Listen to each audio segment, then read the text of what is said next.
Hello दोस्तों। I hope आप सब अच्छे होंगे। साथियों, हम लोग यूपी पीसीएस 2024 के लिए प्रैक्टिस सेट सॉल्व कर रहे थे और इसके अंतर्गत दृष्टि आईएएस द्वारा पब्लिश किए गए टेस्ट सीरीज को सॉल्व कराया जा रहा है। यह जो टेस्ट सीरीज है टेस्ट नंबर 5 है और आज से हम लोग जो टेस्ट सीरीज हम लोग कंटिन्यू कर रहे थे इसको जो है आज से जो है फिर से इसे कंटिन्यू करेंगे। और जो भी समय मिला है यूपी पीसीएस या आरओ के लिए उसमें जितने प्रैक्टिस सेट्स हम लोग सॉल्व कर सकते हैं, मार्केट में जो भी अच्छे प्रैक्टिस सेट्स उपलब्ध हैं उन सबको प्रॉपर अच्छे से कवर करेंगे।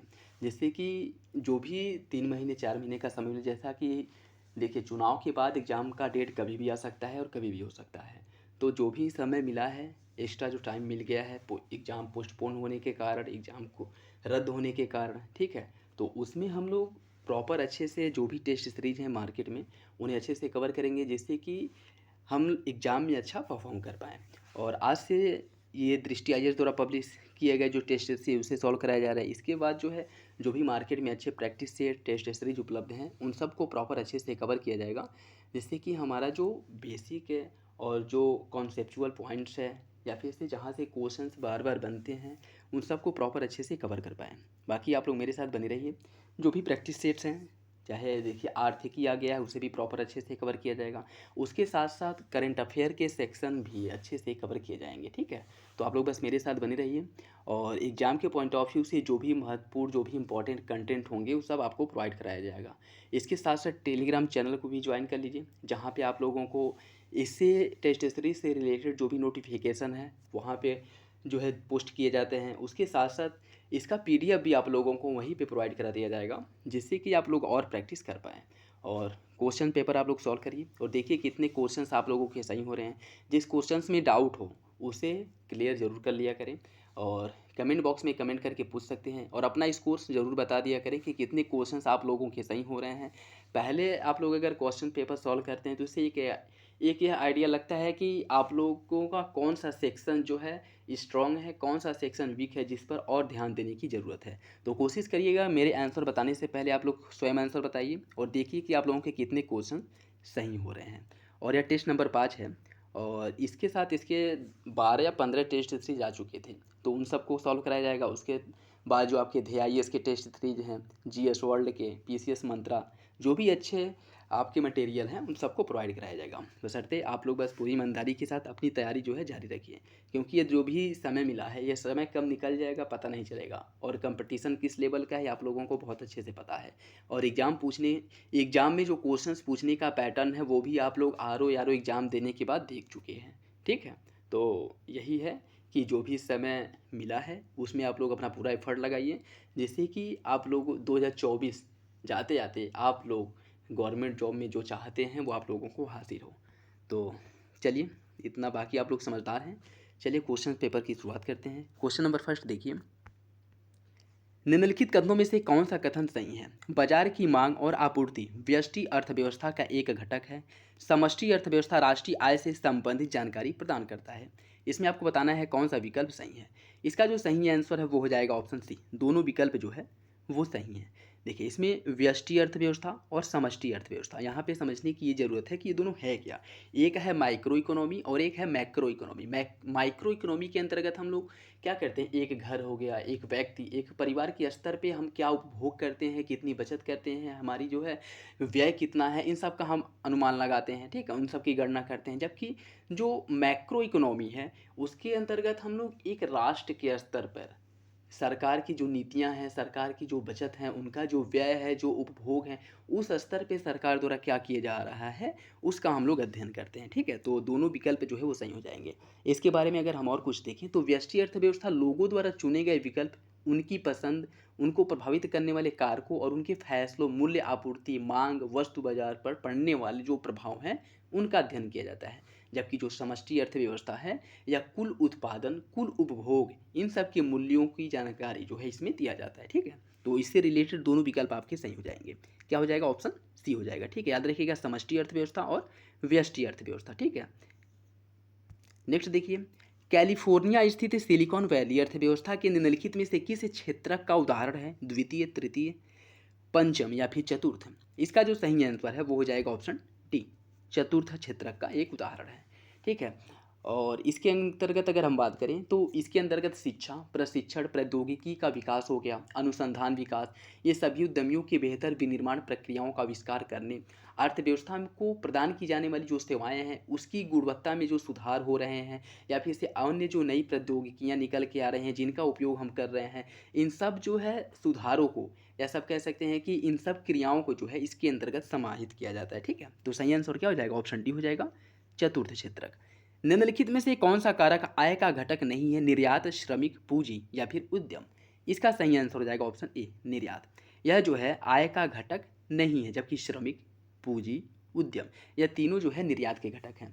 इसमें अगर देखिए कारक अगर हम देखें, आय से जो आशय होता है भूमि, श्रम, पूंजी और उद्यमिता जैसे उत्पादन के कारकों को से प्राप्त आय से ही इसे जो है हम क्या करते हैं, इसे व्यक्त करते हैं। ठीक है, और उत्पादन के कारक जो अर्थव्यवस्था के निर्माण खंड हैं, वस्तुओं और सेवाओं के उत्पादन के लिए उपयोग की जाने वाली जो आगत है, भूमि से प्राप्त कारक आय को लगान कहा जाता है। ठीक है, श्रमिक के लिए आय का जो सबसे बड़ा स्रोत होता है वो होता है पारिश्रमिक। ठीक है, और पूंजी से प्राप्त आय कारक जो है ब्याज है।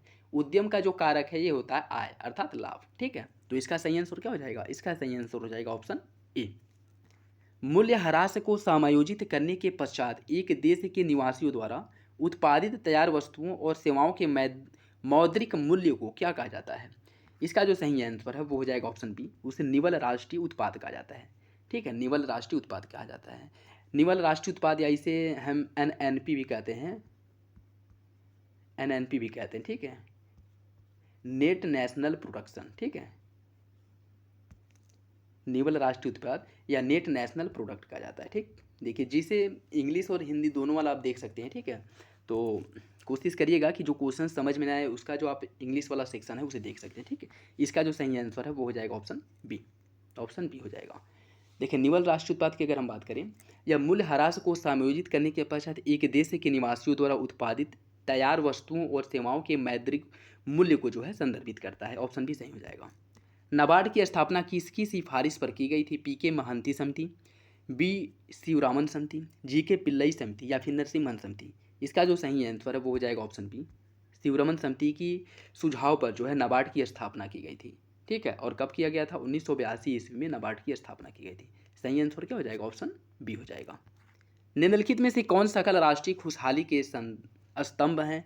सुशासन, पर्यावरण संरक्षण, राजनीतिक स्वतंत्रता या फिर महिला सशक्तिकरण। इसमें जो है आपको कूट के हिसाब से सही आंसर का चयन करना है। इसका जो सही आंसर वो हो जाएगा ऑप्शन सी, एक और दो। एक और दो इसमें क्या है?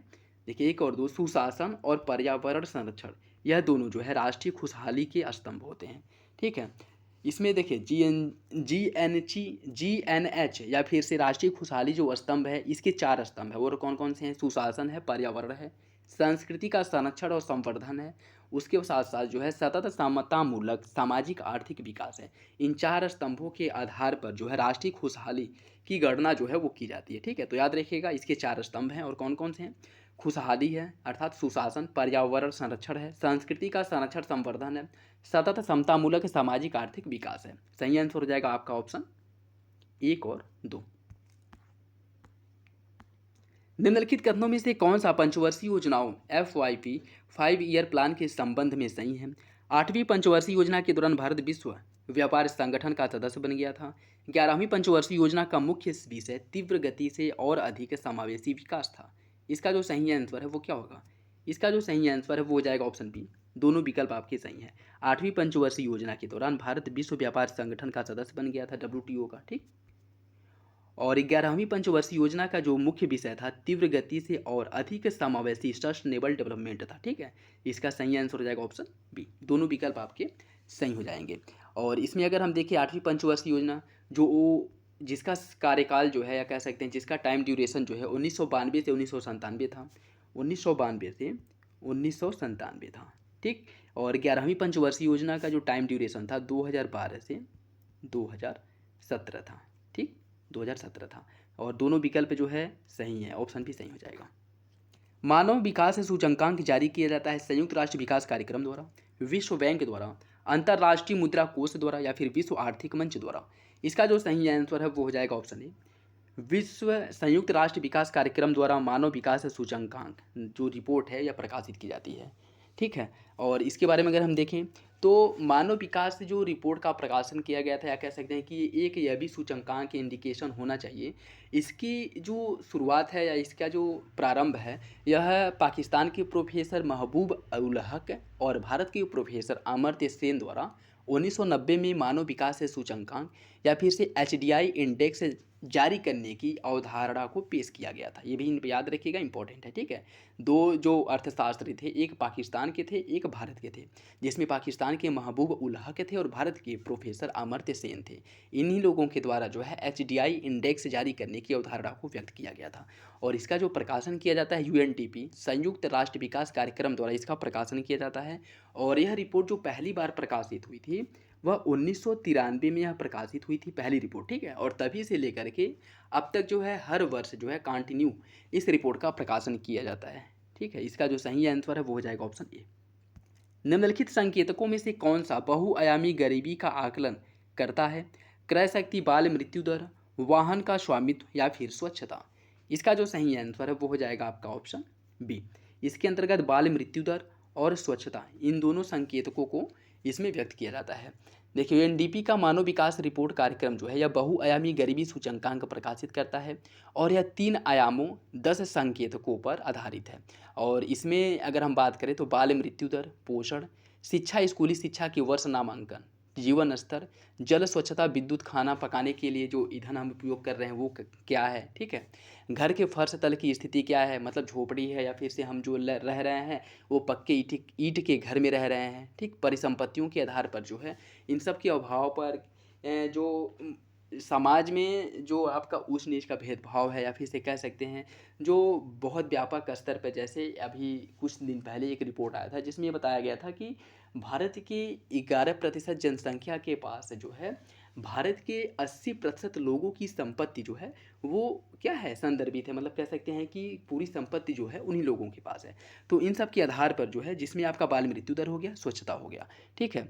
तो इसका सही आंसर हो जाएगा आपका ऑप्शन बी। 2 और 4 सही है। और इसमें और भी है, जैसे यदि कोई व्यक्ति संकेतकों, इन 10 संकेतकों में से 1/3 अथवा अधिक अर्थात 33% से अधिक से वंचित है, तब उसे क्या कहा जाएगा? तब उसे बहुआयामी रूप से गरीब कहा जाएगा, ठीक है। जो भी 10 संकेतक बताए गए हैं, उस 10 संकेतकों में से अगर उसका जो संकेतक है, या यह कह सकते हैं कि उसके अंतर्गत 33% से कम इंडिकेशन अगर वो व्यक्त करता है, तो उसे बहुआयामी रूप से गरीब समझा जाएगा। यह भी याद रखिएगा, ठीक है। जो इंडिकेशन है कितना होना चाहिए, 33% से अगर कम है तो उसे बहुआयामी गरीबी के नीचे माना जाएगा, ठीक। सही आंसर हो जाएगा ऑप्शन बी। विश्व खुशहाली रिपोर्ट 2023 में भारत की रैंक क्या थी? 121वीं, 126, 111 या फिर 117। इसका जो सही आंसर है वो हो जाएगा ऑप्शन बी। विश्व खुशहाली रिपोर्ट वर्ल्ड हैप्पीनेस इंडेक्स 2023 में भारत जो है 126वें नंबर पे था, ठीक है। इसका सही आंसर हो जाएगा ऑप्शन बी। और इसके पहले जो है भारत इसमें जो है किस नंबर पे था, ये लोग आप लोग जो है कमेंट बॉक्स में कमेंट करके बताइएगा। और 2023 में जो रिपोर्ट प्रकाशित की गई है उसमें कुल 136 देशों को सम्मिलित किया गया था, जिसमें भारत जो है 126वें नंबर पे है। तो भारत की जो स्थिति है आप लोग देख सकते हैं, भारत नीचे से टॉप कर रहा है। The planned economy for India पुस्तक के लेखक कौन है? अमर्त्य सेन, रघुराम राजन, दादा भाई नौरोजी या फिर एम विश्वेश्वरैया। इसका सही आंसर हो जाएगा ऑप्शन डी, एम विश्वेश्वरैया द्वारा the planned economy for India पुस्तक की रचना की गई थी। ऑप्शन डी सही है। सतत विकास और आत्मनिर्भरता निम्नलिखित में से किस पंचवर्षीय योजना का उद्देश्य था? तीसरी, चौथी, पाँचवीं या फिर छठी। इसका सही आंसर हो जाएगा ऑप्शन बी, चौथी पंचवर्षीय योजना का मुख्य उद्देश्य था, जिसका टाइम ड्यूरेशन जो है 1967 से 1969 से लेकर के 1974 तक था, ठीक है। ऑप्शन बी जो है इसका सही हो जाएगा। निम्नलिखित में से किसने सर्वोदय योजना प्रकाशित किया था? सर्वोदय योजना का जो प्रकाशन है वो किसके द्वारा किया गया था? जयप्रकाश नारायण, MN रॉय, श्रीमन नारायण अग्रवाल या फिर अर्देशीर दरावशा श्रॉफ। इसका सही आंसर क्या होगा? इसका जो सही आंसर है वो हो जाएगा ऑप्शन ए, जयप्रकाश नारायण द्वारा सर्वोदय योजना। सर्वोदय योजना, जिससे सर्वोदय से तात्पर्य क्या है कि सर्वोदय अर्थात सबका उदय, ठीक है, और समाज की सभी वर्गों के उत्थान की बात करता है, ठीक है। तो सही आंसर क्या हो जाएगा? ऑप्शन ए हो जाएगा। निम्नलिखित में से किसके द्वारा कृषि विपणन और किसान अनुकूल सुधार सूचकांक शुरू किया गया था? वित्त मंत्रालय, नीति आयोग, खाद्य एवं कृषि संगठन या फिर भारत कृषि अनुसंधान परिषद। इसका जो सही आंसर वो हो जाएगा ऑप्शन बी हो जाएगा, नीति आयोग द्वारा जो है इस सूचकांक की शुरुआत की गई थी। ऑप्शन बी जो है इसका सही हो जाएगा। देखिए नीति आयोग ने कृषि बाजार सुधार, भूमि पट्टा सुधार और निजी भूमि पर वानिकी, इन सब को ध्यान में रखते हुए कृषि विपणन और किसान अनुकूल सुधार सूचकांक को विकसित किया था। ऑप्शन बी इसका सही हो जाएगा। विश्व व्यापार संगठन की स्थापना कब की गई थी? 1991, 1993, 1995 या फिर 1997? इसका सही आंसर हो जाएगा ऑप्शन सी, 1995 ईस्वी में WTO या कह सकते हैं कि विश्व व्यापार संगठन की स्थापना की गई थी। इसके पहले जो है व्यापार और टैरिफ पर सामान्य समझौता जो GATT था, इसको प्रतिस्थापित करके 1995 में WTO की स्थापना की गई थी। ठीक है, तो ये क्वेश्चन बन सकता है कि WTO का प्रतिस्थापन किसके स्थान पे किया गया था? ठीक है, याद रखिए GATT के स्थान पर WTO की स्थापना की गई थी 1995 ईस्वी में। ठीक, और इसकी अगर हम बात करें, भारत जो है GATT का सदस्य बना था 1948 में। GATT का सदस्य भारत 1948 में बना था, 1948 में बना था। और इसी के स्थान पर 1995 ईस्वी में 1995 ईस्वी में WTO की स्थापना की गई थी। ठीक, तो दोनों इंपॉर्टेंट है, याद रखिएगा। भारत की आकस्मिकता निधि किसके अधीन होती है? राष्ट्रपति, केंद्रीय कार्यपालिका, संसद या फिर एक संसदीय समिति? इसका सही आंसर हो जाएगा ऑप्शन ए। भारत की जो आकस्मिकता निधि है वो राष्ट्रपति के नियंत्रण में होती है, जिसका वर्णन जो है या जिसका प्रावधान जो है वो अनुच्छेद 267 में किया गया है। अनुच्छेद 267 में भारत की आकस्मिकता निधि का प्रावधान किया गया है, जो राष्ट्रपति के निधि के अधीन होती है। ठीक है, जो राष्ट्रपति निधि के अधीन होती है। ऑप्शन ए सही हो जाएगा। निम्नलिखित में से कौन सा केंद्र सरकार की वार्षिक वित्तीय विवरण की व्याख्या करता है? अनुच्छेद 110, 112, 117 या फिर 123? इसका सही आंसर हो जाएगा ऑप्शन बी। अनुच्छेद 112 में वार्षिक वित्तीय विवरण का उल्लेख किया गया है। याद रखिएगा कि भारतीय संविधान में कहीं भी बजट शब्द का उल्लेख नहीं किया गया है। भारतीय संविधान में जो मिलता है वो वार्षिक वित्तीय विवरण का उल्लेख किया गया। ठीक है, जिसका डायरेक्ट इनडायरेक्ट कह सकते हैं कि मतलब होता है बजट। ऑप्शन बी इसका सही हो जाएगा, अनुच्छेद 112। निम्नलिखित में से किस समिति की सिफारिश पर 1921 में रेल बजट को आम बजट से अलग कर दिया गया था? ली आयोग, वर्मा समिति, एकवर्थ समिति या फिर बटलर समिति? इसका जो सही आंसर है वो हो जाएगा ऑप्शन सी। एकवर्थ समिति के सुझाव पर जो है 1921 में रेल बजट को आम बजट से अलग कर दिया गया था। सही आंसर जो है वो हो जाएगा आपका ऑप्शन सी, एकवर्थ समिति। और पुनः जो है 2017-18 में, वित्तीय वर्ष 2017-18 में रेल बजट और जो केंद्रीय बजट है, इन दोनों को फिर क्या कर दिया गया था? एक कर दिया गया था। ठीक है, तो ऑप्शन सी इसका सही हो जाएगा। निम्नलिखित में से कौन राजस्व व्यय में शामिल है? ब्याज भुगतान, सब्सिडी, सरकार द्वारा प्रदत्त ऋण या फिर जलापूर्ति खर्च? कूट के हिसाब से आपको सही आंसर का चयन करना है। इसका जो सही आंसर है वो हो जाएगा आपका, देखिए, ब्याज भुगतान हो जाएगा और सब्सिडी। 1 और 2 सही है। ठीक है, यह दोनों जो है राजस्व व्यय में शामिल हैं। राजस्व व्यय में, राजस्व व्यय और पूंजीगत व्यय, इन दोनों में जो डिफरेंस है वो याद रख लीजिए, याद कर लीजिए या कह सकते हैं समझ लीजिए। उसके बाद आप लोगों को इससे रिलेटेड क्वेश्चंस को सॉल्व करने में प्रॉब्लम नहीं होगी। ठीक है, देखिए, राजस्व व्यय के अंतर्गत वैसे व्यय आते हैं जिसमें व्यय करने के बाद किसी पूंजी का निर्माण न हो। ठीक है, जैसे अगर हम ब्याज का भुगतान कर रहे हैं तो बदले में हमें क्या मिल रहा है? कुछ नहीं मिल रहा है।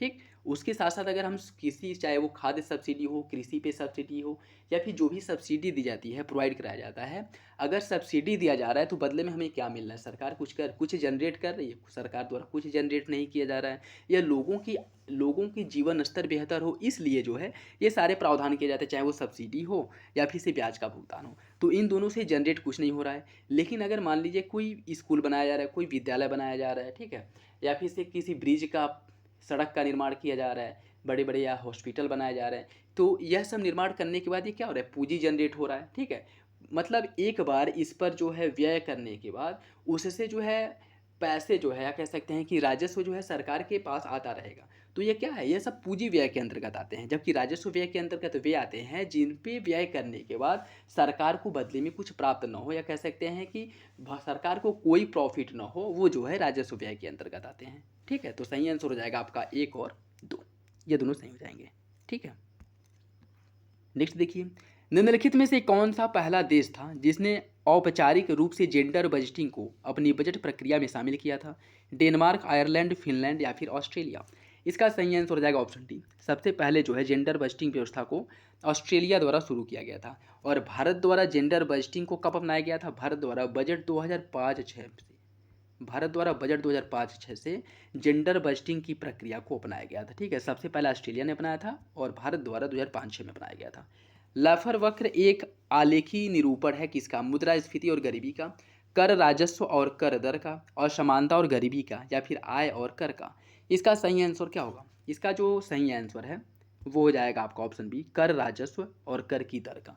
ठीक है, यह जो है आपका जो लफर वक्र है, यह जो इंडिकेट करता है किसे करता है, यह आपका ऐसे वक्र बनेगा। ठीक है, और इसमें क्या करता है कि मान लीजिए अगर राजस्व की दर, राजस्व जो है, राजस्व की जो प्राप्ति है, अगर कर की दर बहुत उच्च रहती है तो राजस्व जो है प्राप्त होगा वह कितना प्राप्त होगा, इससे कुछ लोग इसके कर के दायरे में आएंगे और ज़्यादा लोग लूप होल का जो है वो ढूंढेंगे, रास्ता ढूंढेंगे कि कहीं से लूप होल मिले जिससे कि हम कर की बचत कर पाएँ, कर की चोरी कर पाएँ। ठीक है, तो इससे क्या होता है, इससे होता है कि अगर कर की दर बहुत उच्च रहेगी तो कर के रूप में जो राजस्व की प्राप्ति हो रही है वो धीरे धीरे कम होने लगेगी। ठीक है, यही इंडिकेशन कर रहा है। तो इसमें जो है लफर वक्र में यही बताया गया कि कर की दर जो है वह इतना उच्च ना रहे कि लोग जो है लूपहोल का उपयोग करके कर की चोरी करने लगे, या फिर से कर की दर इतना कम ना रहे कि राजस्व के रूप में जो कर की प्राप्ति हो रही है वो बहुत कम हो रहा है। तो इन्होंने इसमें यही बताया कि कर की दर जो है उस स्तर पे होना चाहिए कि इससे जो है अधिक से अधिक लोगों को कर के दायरे में लाया जाए, जिससे कि अधिक से अधिक कर के रूप में राजस्व की प्राप्ति हो। ठीक है, इसमें मतलब यही है कि कर के दर को न बढ़ा करके कर के दायरे को बढ़ाया जाए। ठीक है, अगर हम दर को बढ़ाते हैं तो बहुत ऐसे लोग हैं जो कर के दायरे से बाहर हो जाएंगे, लेकिन अगर जो है इसके हम दायरे को बढ़ाते हैं तो बहुत अधिक लोग, जैसे अगर 10 लोगों से 1-1 रुपये कर की प्राप्ति हो रही है, ठीक है, इसमें से बाकी अन्य लोग जो है वो उससे बाहर हो जा रहे हैं, और उसके बाद जो है इसके अगर दर को बढ़ाया गया और अगर इसके दायरे को बढ़ाया जाए तो इसके अंतर्गत हो सकता है कि 50 लोग कर के दायरे में आ जाए और उनसे जो कर के रूप में वसूला जाए वो 50 पैसा ही लिया जाए। ठीक है, 50 पैसा ही लिया जाए, तो इसके बाद भी जो है कर के रूप में जो राजस्व की प्राप्ति होगी वो अधिक होगी। तो यही इनमें कहा गया था कि कर के दर को न बढ़ा करके कर के दायरे को बढ़ाया जाए। ठीक है, लफर वक्र में यही इंडिकेट दिया गया था कि मतलब एक मिनिमम स्तर पे होना चाहिए जिससे अधिक से अधिक लोग कर के दायरे में आए। ठीक, तो सही आंसर हो जाएगा इसका ऑप्शन बी, कर राजस्व और कर के दर के संदर्भ में जो है लफर वक्र का इंडिकेशन दिया गया था। ठीक, तो याद रखिएगा, बाकी कोई कन्फ्यूजन हो कमेंट बॉक्स में कमेंट करके पूछ सकते हैं, मैंने अपनी तरफ से आपको बताने की समझाने की कोशिश की है। ठीक है, नेक्स्ट देखिए, फ्रीज बोनिफ्ट टैक्स कब शुरू किया गया था? 2003-4 में, 2004-5 में, 5-6 में, या फिर 6-7 में? इसका जो सही आंसर है वो हो जाएगा ऑप्शन सी, 2005-6 में इसकी शुरुआत की गई थी। ठीक है, फ्रीज बेनिफिट टैक्स की, ऑप्शन सी सही हो जाएगा। वस्तु एवं सेवा कर तथा जीएसटी परिषद का गठन भारतीय संविधान के निम्नलिखित में से किस अनुच्छेद के तहत किया गया है? इसका जो सही आंसर है वो हो जाएगा ऑप्शन सी, अनुच्छेद 279 ए के तहत जो है कर जो जीएसटी परिषद का गठन है वो किया गया था। ऑप्शन सी सही हो जाएगा। राजकोषीय उत्तरदायित्व और बजट प्रबंधन जो FRBM एक्ट नियम आया था यह कब लागू किया गया था? 2001, 2003, 5 या फिर 2006? इसका जो सही आंसर वो हो जाएगा ऑप्शन बी, 2003 ईस्वी में FRBM एक्ट आया था। ठीक, ऑप्शन बी सही हो जाएगा। निम्नलिखित कथनों में से कौन सा वित्त आयोग के संदर्भ में सही है? यह भारतीय संविधान के अनुच्छेद 280 के तहत स्थापित एक संवैधानिक निकाय है। अरविंद पनगड़िया को 16वें वित्त आयोग का अध्यक्ष नियुक्त किया गया है। इसका जो सही आंसर है वो क्या होगा? इसका सही आंसर हो जाएगा ऑप्शन बी, दोनों विकल्प सही हैं। जो आपका वित्त आयोग है इसका उल्लेख जो है अनुच्छेद 280 में किया गया है और यह एक संवैधानिक निकाय है, और 16वें वित्त आयोग के जो अध्यक्ष हैं वो अरविंद पनगड़िया हैं। ठीक है, 15वें वित्त आयोग के NK सिंह थे, 15वें वित्त आयोग के अध्यक्ष जो है NK सिंह थे। दोनों विकल्प सही हो जाएगा। निम्नलिखित कथनों में से कौन सा पंचवर्षीय योजनाओं के संदर्भ में सही है? भाखड़ा नांगल सिंचाई परियोजना की शुरुआत दूसरी पंचवर्षीय योजना में की गई थी। नाबार्ड की स्थापना 8वीं पंचवर्षीय योजना के दौरान किया गया था। भारतीय राष्ट्रीय राजमार्ग प्रणाली की शुरुआत 5वीं पंचवर्षीय योजना के दौरान की गई थी। गरीबी हटाओ 6ठी पंचवर्षीय योजना का उद्देश्य था, अर्थात नारा था। आपको बताना इसमें कौन सा विकल्प एक सही है। इसका जो सही आंसर वो हो जाएगा ऑप्शन सी, भारतीय राष्ट्रीय राजमार्ग प्रणाली की जो शुरुआत है वो 5वीं पंचवर्षीय योजना में किया गया था। यह आपका सही हो जाएगा। देखिए, अगर अन्य हम देखें, अन्य जो विकल्प दिए गए हैं, भाखड़ा नांगल सिंचाई परियोजना की जो शुरुआत है यह पहली पंचवर्षीय योजना में इसकी शुरुआत की गई थी। नाबार्ड की जो स्थापना है वह जो है 6ठी पंचवर्षीय योजना के तहत जो है नाबार्ड की स्थापना की गई थी, और गरीबी हटाओ और आत्मनिर्भरता की जो प्राप्ति है यह जो मुख्य नारा था यह 5वीं पंचवर्षीय योजना का था। ठीक है, 5वीं पंचवर्षीय योजना का। तो सही आंसर क्या हो जाएगा? ऑप्शन सी हो जाएगा। भारत में आर्थिक सुधार प्रभावी ढंग से कब लागू किया गया था? जुलाई 1991, अक्टूबर 1990, जनवरी 1991 या फिर अगस्त 1947? इसका सही आंसर हो जाएगा ऑप्शन ए, जुलाई 1991 में भारत में आर्थिक सुधार प्रभावी ढंग से लागू हुआ था। जो LPG रिफॉर्म आया था वह 1991 में प्रभावी ढंग से इसे लागू किया गया था। ऑप्शन ए सही हो जाएगा। निम्नलिखित कथनों में से कौन सा केंद्रीय बजट 2023-24 के संदर्भ में सही है? रक्षा मंत्रालय के आवंटन में सबसे अधिक वृद्धि की गई है। खाद्य एवं सार्वजनिक वितरण प्रणाली के प्रतिशत आवंटन में कमी की गई है। इसका सही आंसर क्या होगा? इसका सही आंसर हो जाएगा ऑप्शन बी। दूसरा सही है, पहला गलत है। देखिए इसमें अगर हम बात करें सबसे अधिक जो वृद्धि की गई है वह जो है बजट 2023-24 में 49% रेल मंत्रालय के बजट में सबसे अधिक वृद्धि की गई है। कितना किया गया है? 49% का, ठीक है, न कि रक्षा मंत्रालय का। तो सही आंसर क्या हो जाएगा? ऑप्शन बी हो जाएगा। सबसे अधिक वृद्धि जो हुआ है रक्षा मंत्रालय में नहीं, रेल मंत्रालय के अंतर्गत किया गया है। और जो खाद्य एवं सार्वजनिक वितरण प्रणाली है, जो पीडीएस सिस्टम है, इसके आवंटन में कमी की गई है। आपका ऑप्शन बी सही हो जाएगा। नेक्स्ट देखिए, सकल घरेलू उत्पाद अवस्फीति क्या है?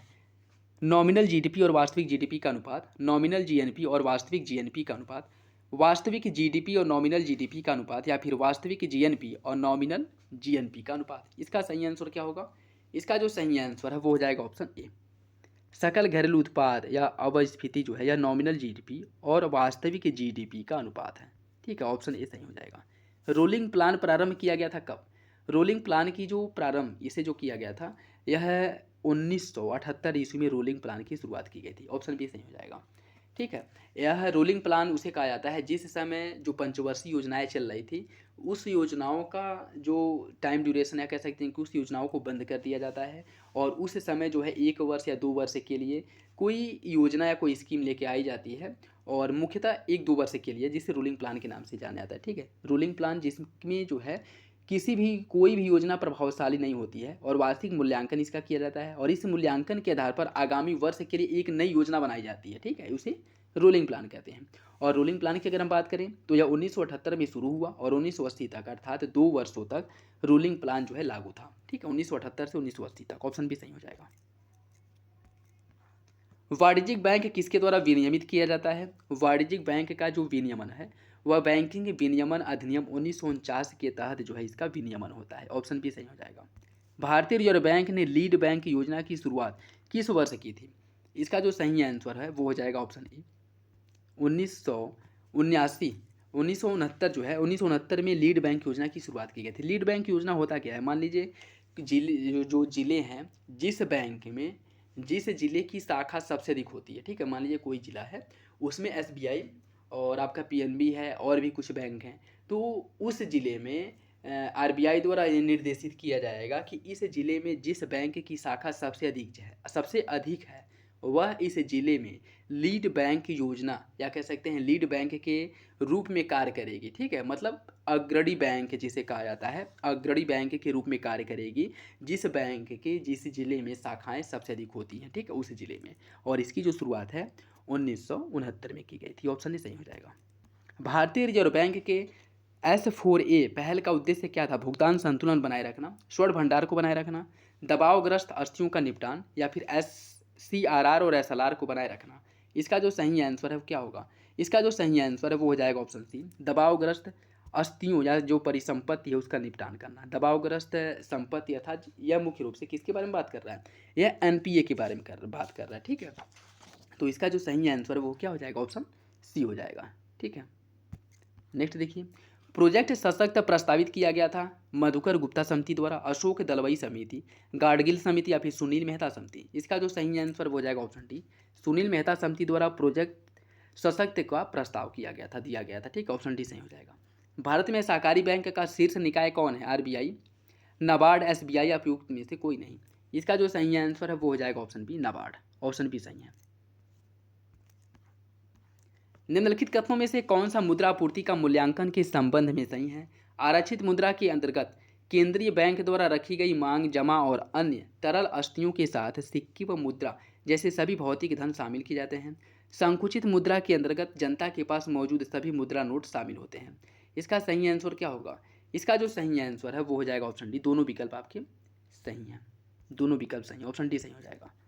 वह औसत दैनिक शेष जिसे एक अनुसूचित वाणिज्यिक बैंक को रिजर्व बैंक के पास बनाए रखना आवश्यक होता है उसे क्या कहते हैं? वैधानिक तरलता अनुपात, नगद आरक्षित अनुपात, रेपो दर, या फिर रिवर्स रेपो दर। इसका सही आंसर हो जाएगा ऑप्शन बी, नगद आरक्षित अनुपात अर्थात CRR। CRR वह दर होता है जिसे किसी भी वाणिज्यिक बैंक द्वारा आरबीआई के पास अनिवार्य रूप से रखना होता है, जबकि एसएलआर वह दर होता है जिसे सभी बैंकों के पास, चाहे मतलब कोई भी वाणिज्यिक बैंक हो, इन बैंकों को अनिवार्य रूप से अपने पास रखना होता है। ठीक है, और यह दोनों सीआरआर के रूप में और एसएलआर के रूप में जो परिसंपत्तियाँ, जो धन रखे जाते हैं, वह इकोनॉमी या कह सकते हैं कि अर्थव्यवस्था से बाहर हो जाती है। अर्थात इस धन का उपयोग जो आपके उपभोक्ता हैं उनको ऋण देने के उद्देश्य से बैंक नहीं कर सकते हैं। ठीक है, तो सही आंसर क्या हो जाएगा? ऑप्शन बी हो जाएगा। खुले बाजार का परिचालन ओएमओ ओपन मार्केट ऑपरेशन से आशय है खुला बाजार में सरकारी प्रतिभूतियों का क्रय और विक्रय, मुद्रास्फीति को नियंत्रित करने के लिए आरबीआई द्वारा किए गए उपाय हैं, ट्रेजरी बिलों का क्रय और विक्रय, बेरोजगारी के निपटान के लिए सरकार द्वारा किए गए उपाय। इसका जो खुले बाजार परिचालन ओएमओ है, इसका आशय क्या है? इसका जो सही आंसर है वो क्या होगा? देखिए, इसका जो सही आंसर है वो हो जाएगा आपका ऑप्शन ए।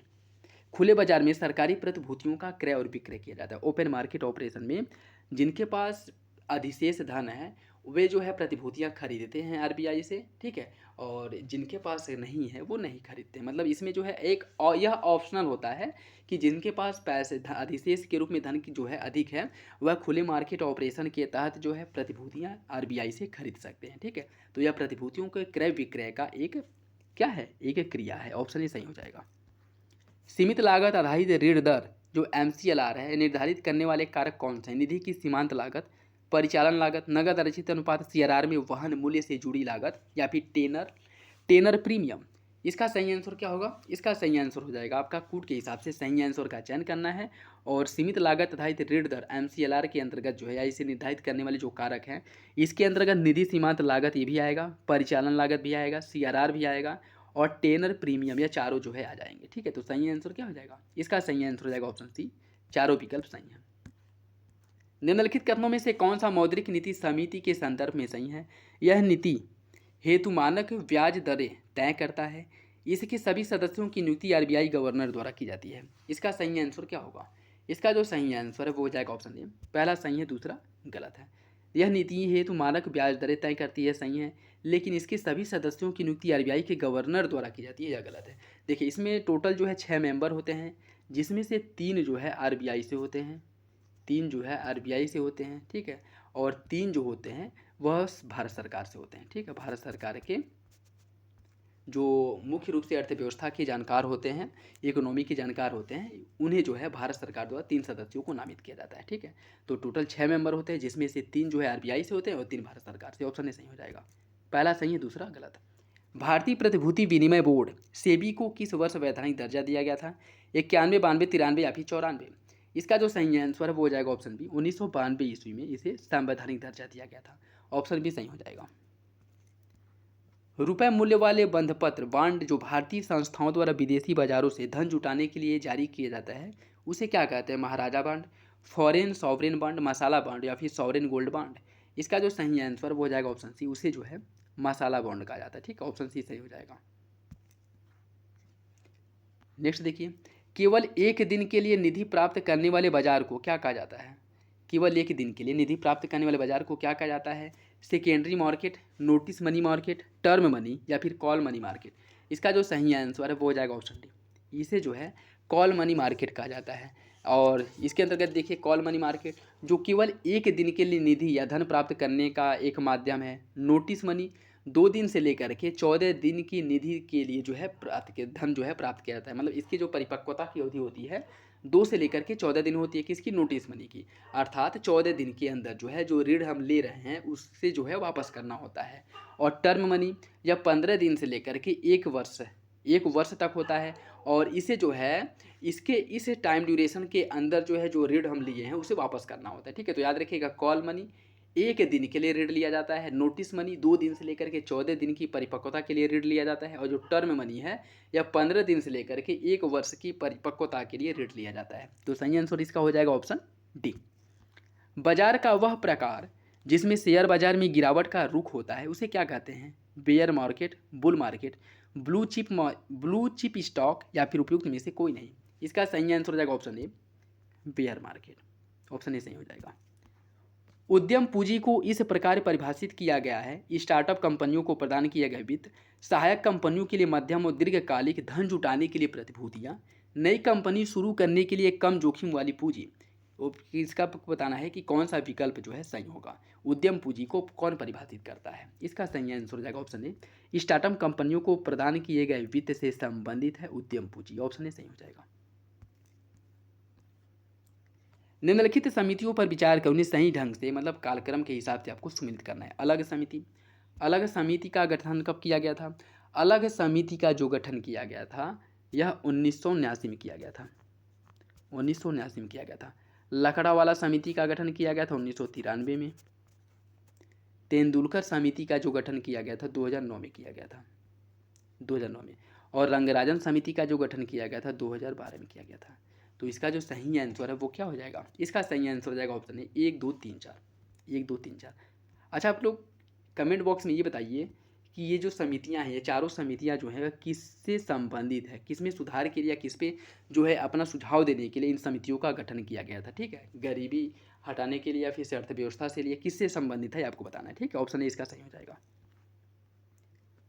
एंजल के नियम के अनुसार स्थानापन्न उत्पादों की कीमत में वृद्धि से पंड उत्पादों की कीमत कम हो जाती है। पूरक उत्पादों की कीमत में वृद्धि के साथ पंड उत्पादों की कीमत भी बढ़ जाती है।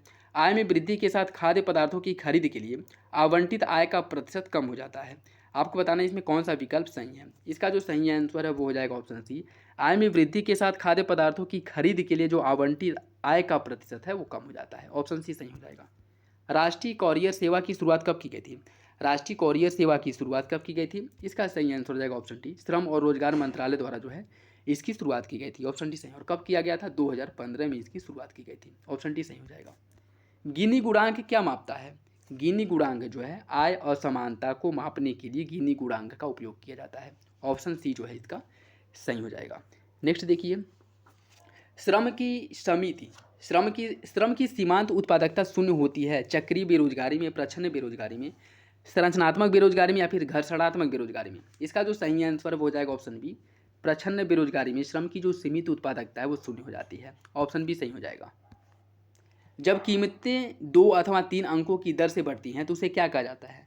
उसे कहा जाता है गैलोपिंग इन्फ्लेशन। गैलोपिंग इन्फ्लेशन कहा जाता है। ऑप्शन सी सही हो जाएगा। ठीक है, जब कीमतें जो है 2 अथवा 3 अंकों की दर से बढ़ती हैं, जो मुद्रास्फीति है वो 2-3 अंकों में होती है तो उसे गैलोपिंग इन्फ्लेशन कहते हैं। ऑप्शन सी सही हो जाएगा। कोर मुद्रास्फीति किसका माप है? कोर मुद्रास्फीति की बात करें तो यह मुद्रास्फीति जिसमें अस्थायी मूल्य अस्थिरता को शामिल नहीं किया जाता है। ठीक है, सही आंसर हो जाएगा ऑप्शन ए। फिलिप वक्र किसके बीच संबंध को दर्शाता है? कर दर और कर राजस्व, गरीबी और रोजगार, आय और गरीबी या फिर मुद्रास्फीति और बेरोजगारी। इसका जो सही आंसर वो हो जाएगा ऑप्शन डी, मुद्रास्फीति और बेरोजगारी को दर्शाता है फिलिप वक्र। ठीक, फिलिप वक्र दर्शाता है। इसका जो कर्व है वो इस तरह कुछ बनता है। ठीक है, और इसके बारे में अगर हम कुछ देखें तो वैसे समानता क्या होता है कि जैसे बेरोजगारी जब बढ़ती है तो मुद्रास्फीति कम होती है। जब लोगों के पास पैसे ही नहीं रहेंगे तो वो उसे खर्च कहाँ से करेंगे? ठीक है, तो सामान्य तो ये होना चाहिए कि जैसे जैसे बेरोजगारी बढ़ रही है वैसे वैसे मुद्रास्फीति कम होनी चाहिए। लेकिन फिलिप वक्र द्वारा यह दर्शाया गया है कि एक कंडीशन फिलिप वक्र में दर्शाया गया है कि इस कंडीशन में क्या होता है कि बेरोजगारी भी उच्च होती है, बेरोजगारी भी तेज़ी से बढ़ती है और मुद्रास्फीति भी उच्च होता है। इसका कारण क्या है? इसका कारण जो है बेरोजगारी ना होकर के चक्रीय होता है। ठीक है, संरचनात्मक होता है। ठीक है, जैसे मान लीजिए अगर कच्चे तेल के मूल्य में वृद्धि हो जाए, अभी मान लीजिए जो कच्चा तेल है वह 100 रुपये बैरल मिल रहा था और अभी अगर एकाएक जो है उसका मूल्य बढ़कर के वो 200 रुपये बैरल हो जाए तो आप तेल खरीदें या ना खरीदें, तेल का मूल्य बढ़ना स्वाभाविक है। ठीक है, तो यही होता है कि अगर लागत में वृद्धि हो जाए, जो कच्चा मटेरियल है उसमें वृद्धि हो जाए, परिवहन लागत में वृद्धि हो जाए या फिर से जो है उसकी होर्डिंग हो जाए, कालाबाजारी जो ब्लैक मार्केटिंग होती है जिसमें जब किसी वस्तु का उत्पादन अधिक होता है तो उसे होल्ड करके रख लिया जाता है और ये अनुमान लगाया जाता है कि मार्केट में जब इसकी मांग में वृद्धि होगी या जब इसकी बहुत ज़्यादा कमी हो जाएगी तब इसे मार्केट में बेचा जाएगा, मार्केट में निकाला जाएगा। तो इस कंडीशन में क्या होगा, लोग उपभोग करें या ना करें उसका मूल्य तो बढ़ना ही है। तो आपके फिलिप वक्र जो है इसमें यही दर्शाया गया था। ठीक है, कि इस दशा में जो है मुद्रास्फीति भी उच्च होती है और बेरोजगारी भी तेजी से बढ़ती है। ठीक है, तो सही आंसर क्या हो जाएगा? ऑप्शन डी हो जाएगा। नेक्स्ट देखिए, औद्योगिक श्रमिकों के लिए उपभोक्ता मूल्य सूचकांक CPI, consumer price index, IW, industrial worker के संकलन की शुरुआत किसके द्वारा की गई थी? भारतीय रिजर्व बैंक, श्रम ब्यूरो, राष्ट्रीय प्रतिदर्श सर्वेक्षण कार्यालय या फिर केंद्रीय सांख्यिकी संगठन। इसका जो सही आंसर है वो क्या होगा? इसका सही आंसर हो जाएगा ऑप्शन बी, श्रम ब्यूरो। श्रम ब्यूरो द्वारा जो है इसका आकलन किया जाता है। जो इंडस्ट्रियल वर्कर हैं इनके लिए जो आपका उपभोक्ता मूल्य सूचकांक का जो आकलन किया जाता है वो श्रम ब्यूरो द्वारा किया जाता है। ऑप्शन बी हो जाएगा। जब किसी एक अथवा पंडियों के एक छोटे समूह की कीमत में निरंतर समयावधि में वृद्धि होती है जबकि अन्य वस्तुओं की कीमत में ऐसी कोई वृद्धि नहीं होती है, इस घटना को क्या कहते हैं? इस घटना को क्या कहा जाता है? इसे कहा जाता है स्क्यूफ्लेशन। स्क्यूफ्लेशन कहा जाता है। और इसके बारे में अगर हम देखें तो यह स्थिति ऐसी होती है जिसमें एक पंड अथवा छोटे समूह की कीमत में निरंतर समयावधि में वृद्धि होती है जबकि अन्य वस्तुओं की कीमत में ऐसी कोई वृद्धि नहीं होती है। इसे स्क्यूफ्लेशन कहा जाता है। मतलब जैसे कोई वस्तु है उसके मूल्य में तेज़ी से वृद्धि हो रही है, अन्य जो वस्तु है इसके मूल्य पर कोई प्रभाव ही नहीं पड़ रहा है। ठीक है, तो इसे क्या कहें? इसे जो है स्क्यूफ्लेशन के अंतर्गत हम इंडिकेट करेंगे। ऑप्शन सी सही हो जाएगा। भारतीय रिजर्व बैंक की स्थापना कब की गई थी? इसका जो सही आंसर है वो हो जाएगा ऑप्शन बी, 1 अप्रैल 1935 को भारतीय रिजर्व बैंक की स्थापना की गई थी। ऑप्शन बी जो है वो सही हो जाएगा। ठीक है, नेक्स्ट देखिए, लेकिन याद रखिएगा कि इसका जो राष्ट्रीयकरण है स्थापना हुआ था 1935 में। आरबीआई अधिनियम जो 1934 में पारित किया गया था और जो आरबीआई का राष्ट्रीयकरण किया गया था वह 1949 में किया गया था। ठीक है, कब किया गया था? 1949 में। नेक्स्ट देखिए, वह स्थिति जिसमें मौद्रिक नीति विस्तारवादी होती है किंतु ब्याज दर में वृद्धि नहीं करते हैं उसे क्या कहा जाता है? उसे कहा जाता है तरलता जाल। तरलता जाल, तरलता संजाल। ठीक है, ऑप्शन ए सही हो जाएगा। तरलता जाल या तरलता संजाल या इसे तरलता पास के नाम से भी जाना जाता है। यह तब होता है जब विस्तारवादी मौद्रिक नीति अर्थात धनापूर्ति में जो वृद्धि होती है और ब्याज दर आय में वृद्धि नहीं करता है और परिणामतः आर्थिक विकास में विशेष योगदान नहीं देता है, तो इसे जो है तरलता संजाल के अंतर्गत हम क्या करते हैं? इंडिकेट करते हैं। ऑप्शन ए सही हो जाएगा। नेक्स्ट देखिए, वाणिज्यिक पत्र एक असुरक्षित परक्राम्य मुद्रा बाजार लिखित जो वचन पत्र के बराबर होता है। एक लिखित परक्राम में लिखित जिसमें लिखत के नामांकित। इसमें देखिए आप लोग इंग्लिश वाला जो है ना पोर्शन देख लीजिएगा। इकोनॉमी में जो हिंदी वाले सेक्शंस हैं उसमें कुछ टर्मिनोलॉजी जो है बहुत ही ऐसे दिए रहते हैं जो समझ में ना आए। ठीक है, तो आप लोग एक बार इंग्लिश वाला देख लीजिएगा। बाकी वाणिज्यिक पत्र के बारे में पूछा है तो इसका जो सही आंसर हो जाएगा ऑप्शन सी, कारपोरेट घराने द्वारा जारी एक अल्पकालिक सुरक्षा जिसकी परिपक्वता अवधि 7 दिन से लेकर के 365 दिन तक होती है, वाणिज्यिक पत्र होता है। ठीक है, वाणिज्यिक पत्र जो बड़े बड़े औद्योगिक घराने होते हैं या जो ऋण की प्राप्ति करते हैं, जो ऋण लेते हैं वाणिज्यिक पत्र के माध्यम से लेते हैं, जिसकी परिपक्वता की जो अवधि होती है वो 7 दिन से लेकर के 365 अर्थात 7 दिन से लेकर के 1 वर्ष तक होती है। अर्थात 1 वर्ष के अंतर्गत जो ऋण लिए गए हैं उसे वापस करना होता है। ठीक है, ऑप्शन सी सही हो जाएगा। नेक्स्ट देखिए, क्षमता दृष्टिकोण कैपेबिलिटी अप्रोच प्रस्तावित किया गया था किसके द्वारा? इसका सही आंसर जो है वो हो जाएगा आपका ऑप्शन डी, अमर्त्य सेन द्वारा। ऑप्शन डी सही है। ठीक, मुद्रास्फीति के दौरान क्या होता है? मुद्रास्फीति के दौरान देनदार को लाभ होता है और लेनदार को नुकसान होता है। ठीक है, मुद्रास्फीति के दौरान देनदार को लाभ होता है और लेनदार को नुकसान होता है। इसका जो सही आंसर है वो हो जाएगा आपका ऑप्शन ए। देखिए, मुद्रास्फीति के दौरान देनदार को लाभ होता है और लेनदार को नुकसान होता है। जब कीमतें बढ़ती हैं तो मुद्रा का अवमूल्यन होता है। अर्थात पहले अगर कोई वस्तु हम 10 रुपये में खरीद सकते थे और मुद्रास्फीति में हो सकता है कि वही वस्तु हमें 15 रुपये में मिले। ठीक है, लेकिन इसमें देनदार उतनी राशि लौटाने के लिए मूल्य के हिसाब से देखे तो वह कम ही भुगतान करता है और इस प्रकार मुद्रास्फीति के कारण वास्तविक संपत्ति लेनदारों की बजाय देनदारों के पक्ष में क्या होती है? अधिक झुकी होती है। ऑप्शन ए सही हो जाएगा। निम्नलिखित कथनों में से कौन सा हॉट करेंसी के संदर्भ में सही है? हॉट करेंसी बाजार में आसानी से उपलब्ध और दूसरी मुद्रा में विनिमय मुद्रा है। चीनी जो रेमनबी या जो चीनी करेंसी और जापानी जो येन है यह दोनों हार्ड करेंसी के अंतर्गत आती हैं। इसका सही आंसर क्या होगा? इसका जो सही आंसर वो हो जाएगा ऑप्शन सी, दोनों विकल्प आपके सही हैं। हॉट करेंसी के अंतर्गत क्या आएगा? जैसे मान लीजिए कोई गर्म चीज़ आप अगर पकड़ते हैं तो हाथ में कितनी देर तक किसी गर्म वस्तु को पकड़ पाएंगे? बहुत देर तक नहीं पकड़ पाएंगे, कुछ देर बाद आप उसे छोड़ देंगे। तो हॉट करेंसी से तात्पर्य ही होता है कि हॉट करेंसी के थ्रू जो पैसे या जो धन जो है किसी मार्केट में जाता है वो उस मार्केट में लंबे समय तक नहीं बना रहता है, कुछ समय के लिए जो है वो उस मार्केट में रहता है और बहुत जल्दी जो है उस मार्केट से मतलब अपना लाभ बना करके उस मार्केट से बाहर हो जाता है। ठीक है, उसे ही हम हॉट करेंसी कहते हैं, जिसके अंतर्गत चीनी रेमनबी और जापानी जो येन है यह दोनों हॉट करेंसी के अंतर्गत आते हैं। दोनों विकल्प आपका सही हो जाएगा। निम्नलिखित में से कौन सा मुद्रा अवमूल्यन का प्रभाव है? इसका जो सही आंसर है वो क्या होगा? इसका जो सही आंसर है वो हो जाएगा ऑप्शन बी, आयात सस्ता होना। यह जो है मुद्रा अवमूल्यन का प्रभाव होता है, आयात सस्ता होना। जो आयात है मुद्रा का, अगर निम्नलिखित में से कौन मुद्रा अवमूल्यन का प्रभाव है, आयात का सस्ता होना। ठीक है, यह सस्ता हो जाएगा अगर मुद्रा का अवमूल्यन होता है। ठीक है, तो ऑप्शन बी जो है इसका सही हो जाएगा। देखिए मुद्रा के अवमूल्यन में क्या होता है, एक मिनट, मुद्रा के अवमूल्यन में मुद्रा की वैल्यू कम होती है तो इसमें आयात थोड़ी सस्ता होता है, इसमें निर्यात सस्ता होता है।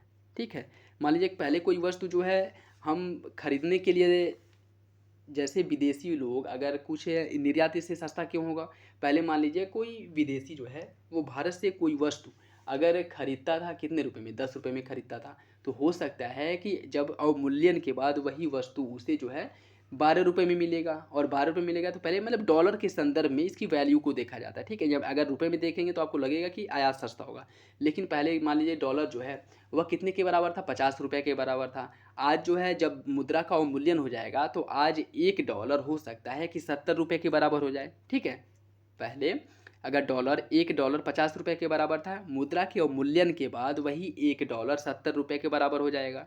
ठीक, और 70 रुपये के बराबर हो जाएगा तो $1 के बदले हमें 70 रुपये मिलेंगे, और 70 रुपये मिलेंगे तो उससे हम भारतीय इकोनॉमी से अगर कुछ खरीद रहे हैं तो अधिक मात्रा में खरीद पाएंगे, उसकी क्वांटिटी अधिक हो जाएगी। तो इससे क्या होगा, इससे जो है निर्यात हमारा बढ़ता है। ठीक है, इससे निर्यात बढ़ता है। आयात क्या होता है, आयात महंगा होता है, भी दूसरा गलत है। ठीक है, इसमें गलत दिया है, पहला इसका सही हो जाएगा। देखिए अगर मुद्रा अवमूल्यन से क्या क्या प्रभाव पड़ता है, इससे निर्यात सस्ता हो जाता है, मांग प्रेरित मुद्रा स्फीति तेजी से बढ़ती है, जो मांग प्रेरित मुद्रास्फीति है वो तेज़ी से बढ़ती है, और उसके साथ साथ जो है किसी देश की क्रय शक्ति में कमी आती है, कर्ज भुगतान जो है वो सस्ता होता है। इसमें जहाँ तक मुझे कूट के हिसाब से आपको सही आंसर का, देखिए कूट के हिसाब से आपको सही आंसर का चयन करना है। ऑप्शन बी जो है इसका सही है, अर्थात 1, 3 और 4 सही है। ठीक है, 1, 3 और 4 सही है, दूसरा गलत है, पहला, तीसरा और चौथा ये तीनों सही हैं। मुझे लग रहा था यार ये क्वेश्चन गलत है, पहला, तीसरा, चौथा सही है, दूसरा गलत है। ठीक है, नेक्स्ट देखिए, विशेष आहरण अधिकार एक कृत्रिम मुद्रा साधन है जिसे विकसित किया गया था, या एसडीआर के बारे में बात कर रहा है। विशेष आहरण अधिकार को ही एसडीआर कहा जाता है, एसडीआर, स्पेशल ड्राइंग राइट्स। और यह किसकी मुद्रा है ये आपको बताना है। इसका सही आंसर हो जाएगा ऑप्शन डी, अंतर्राष्ट्रीय मुद्रा कोष की, IMF। ऑप्शन डी सही है। निम्नलिखित कथनों में से कौन से व्यापार समूह और भारत के संदर्भ में सही है, इसका सही आंसर हो जाएगा ऑप्शन सी, दूसरा सही है, पहला गलत है। क्या कह रहा है, 2010 में दक्षिण एशियाई मुक्त व्यापार क्षेत्र SAFTA की स्थापना की गई थी। दक्षिण पूर्व एशिया राष्ट्रीय संघ आसियान की स्थापना 1967 में की गई थी। तो इसका जो सही आंसर हो जाएगा ऑप्शन बी, अर्थात दूसरा सही है, पहला गलत है। ठीक है, और इसके अगर हम SAFTA जो दक्षिण एशियाई क्षेत्रीय सहयोग संगठन है, इसमें जो मुक्त व्यापार समझौते पर जो हस्ताक्षर किया गया था, यह 2010 में नहीं 2006 में किया गया था, 2006 में किया गया था। तो दूसरा सही हो जाएगा, पहला गलत हो जाएगा। निम्नलिखित में से कौन सी रिपोर्ट विश्व बैंक द्वारा जारी नहीं की जाती है, इसमें आपको बताना है कौन सी रिपोर्ट जारी नहीं की जाती है। वैश्विक वित्तीय स्थिति रिपोर्ट, विश्व विकास रिपोर्ट, प्रेषण रिपोर्ट, या फिर व्यापार सुगमता रिपोर्ट। इसका सही आंसर हो जाएगा ऑप्शन ए, वैश्विक वित्तीय स्थिरता रिपोर्ट या स्थायित्व रिपोर्ट जो है यह विश्व बैंक द्वारा प्रकाशित नहीं किया जाता, जबकि विश्व विकास रिपोर्ट, प्रेषण रिपोर्ट और व्यापार सुगमता रिपोर्ट, इन तीनों का जो प्रकाशन है वह विश्व बैंक के द्वारा किया जाता है। जबकि अगर हम वैश्विक वित्तीय स्थायित्व रिपोर्ट की बात करें तो इसका जो प्रकाशन है वह IMF द्वारा किया जाता है। ठीक है, IMF द्वारा। इसका सही आंसर क्या हो जाएगा, ऑप्शन ए। मृदा स्वास्थ्य कार्ड योजना की शुरुआत कब की गई थी, इसकी शुरुआत जो है 2015 में मृदा स्वास्थ्य कार्ड योजना की शुरुआत की गई थी। आकस्मिक रिजर्व समझौता किससे संबंधित है, आसियान, ब्रिक, WTO या फिर सार्क। इसका सही आंसर हो जाएगा ऑप्शन बी, ब्रिक देशों से संबंधित है। ठीक है, और यह कब किया गया था, 2014 में। ऑप्शन बी सही है। निम्नलिखित युग्मों परियोजनाओं नदी में से कौन सा एक युग्म सुमिलित नहीं है। काकरापारा परियोजना तापी नदी पर है, शिव समुद्रम परियोजना कावेरी, निजाम सागर मंजरा, हीराकुंड परियोजना सतलज। इसमें आपको बताना है कौन सा विकल्प गलत है। इसका सही आंसर हो जाएगा ऑप्शन डी, हीराकुंड परियोजना सतलज, ये गलत है। हीराकुंड परियोजना की अगर हम बात करें, इसका जो निर्माण किया गया था महानदी पर किया गया है। ठीक है, हीराकुंड परियोजना का निर्माण महानदी पर किया गया है, कहाँ पे, उड़ीसा में, उड़ीसा के संबलपुर में। अन्य तीनों विकल्प आपके सही हैं, ऑप्शन डी इसका सही हो जाएगा। निम्नलिखित कथनों में से कौन शून्य बजट प्राकृतिक खेती के संबंध में सही है, इसे सर्वप्रथम कृषि विशेषज्ञ सुभाष पालेकर द्वारा प्रचलित किया गया था। यह रसायन मुक्त कृषि की एक विधि है, यह पारंपरिक भारतीय कृषि पद्धति पर आधारित है। कूट के हिसाब से आपको सही आंसर का चयन करना है। इसका सही आंसर क्या होगा, इसका जो सही आंसर है वो हो जाएगा ऑप्शन सी। तीनों विकल्प जो है आपके शून्य बजट प्राकृतिक जीरो बजट जो कृषि है एग्रीकल्चर है, इसके बारे में तीनों विकल्प आपके सही हैं। ऑप्शन सी सही हो जाएगा। समुद्री उत्पाद निर्यात विकास प्राधिकरण एम्पीडा का मुख्यालय निम्नलिखित में से किस राज्य में स्थित है, ये आपको बताना है। इसका सही आंसर हो जाएगा ऑप्शन बी केरल में। ऑप्शन बी केरल में है। और इसकी स्थापना कब की गई थी? 1972 में इसकी स्थापना की गई थी, जो आपके केरल में। ठीक है। उत्तर प्रदेश आर्थिक सर्वेक्षण 2023 के अनुसार 2022-23 में शिक्षा के लिए कुल व्यय कितना प्रतिशत आवंटित किया गया था शिक्षा पर, यह आपको बताना है। इसका जो सही आंसर हो जाएगा ऑप्शन बी 13%। उत्तर प्रदेश में शिक्षा पर जो बजट का आवंटन किया गया था वह कुल बजट का 13% शिक्षा पर व्यय करने की बात की गई थी, या कह सकते हैं कि आवंटन किया गया था यूपी सरकार द्वारा। ऑप्शन बी सही हो जाएगा। केलकर समिति का संबंध किससे? सार्वजनिक निजी भागीदारी मॉडल से, भूमि अधिग्रहण से, चिकित्सा पर्यटन से, या फिर इलेक्ट्रॉनिक अपशिष्ट से। इसका जो सही आंसर है वो क्या होगा? इसका सही आंसर हो जाएगा ऑप्शन ए। केलकर समिति का संबंध सार्वजनिक निजी भागीदारी मॉडल से है। ऑप्शन ए सही है। भारतीय कपास निगम की स्थापना कब की गई थी? भारतीय कपास निगम की स्थापना जो है 1970 में की गई थी। ठीक है।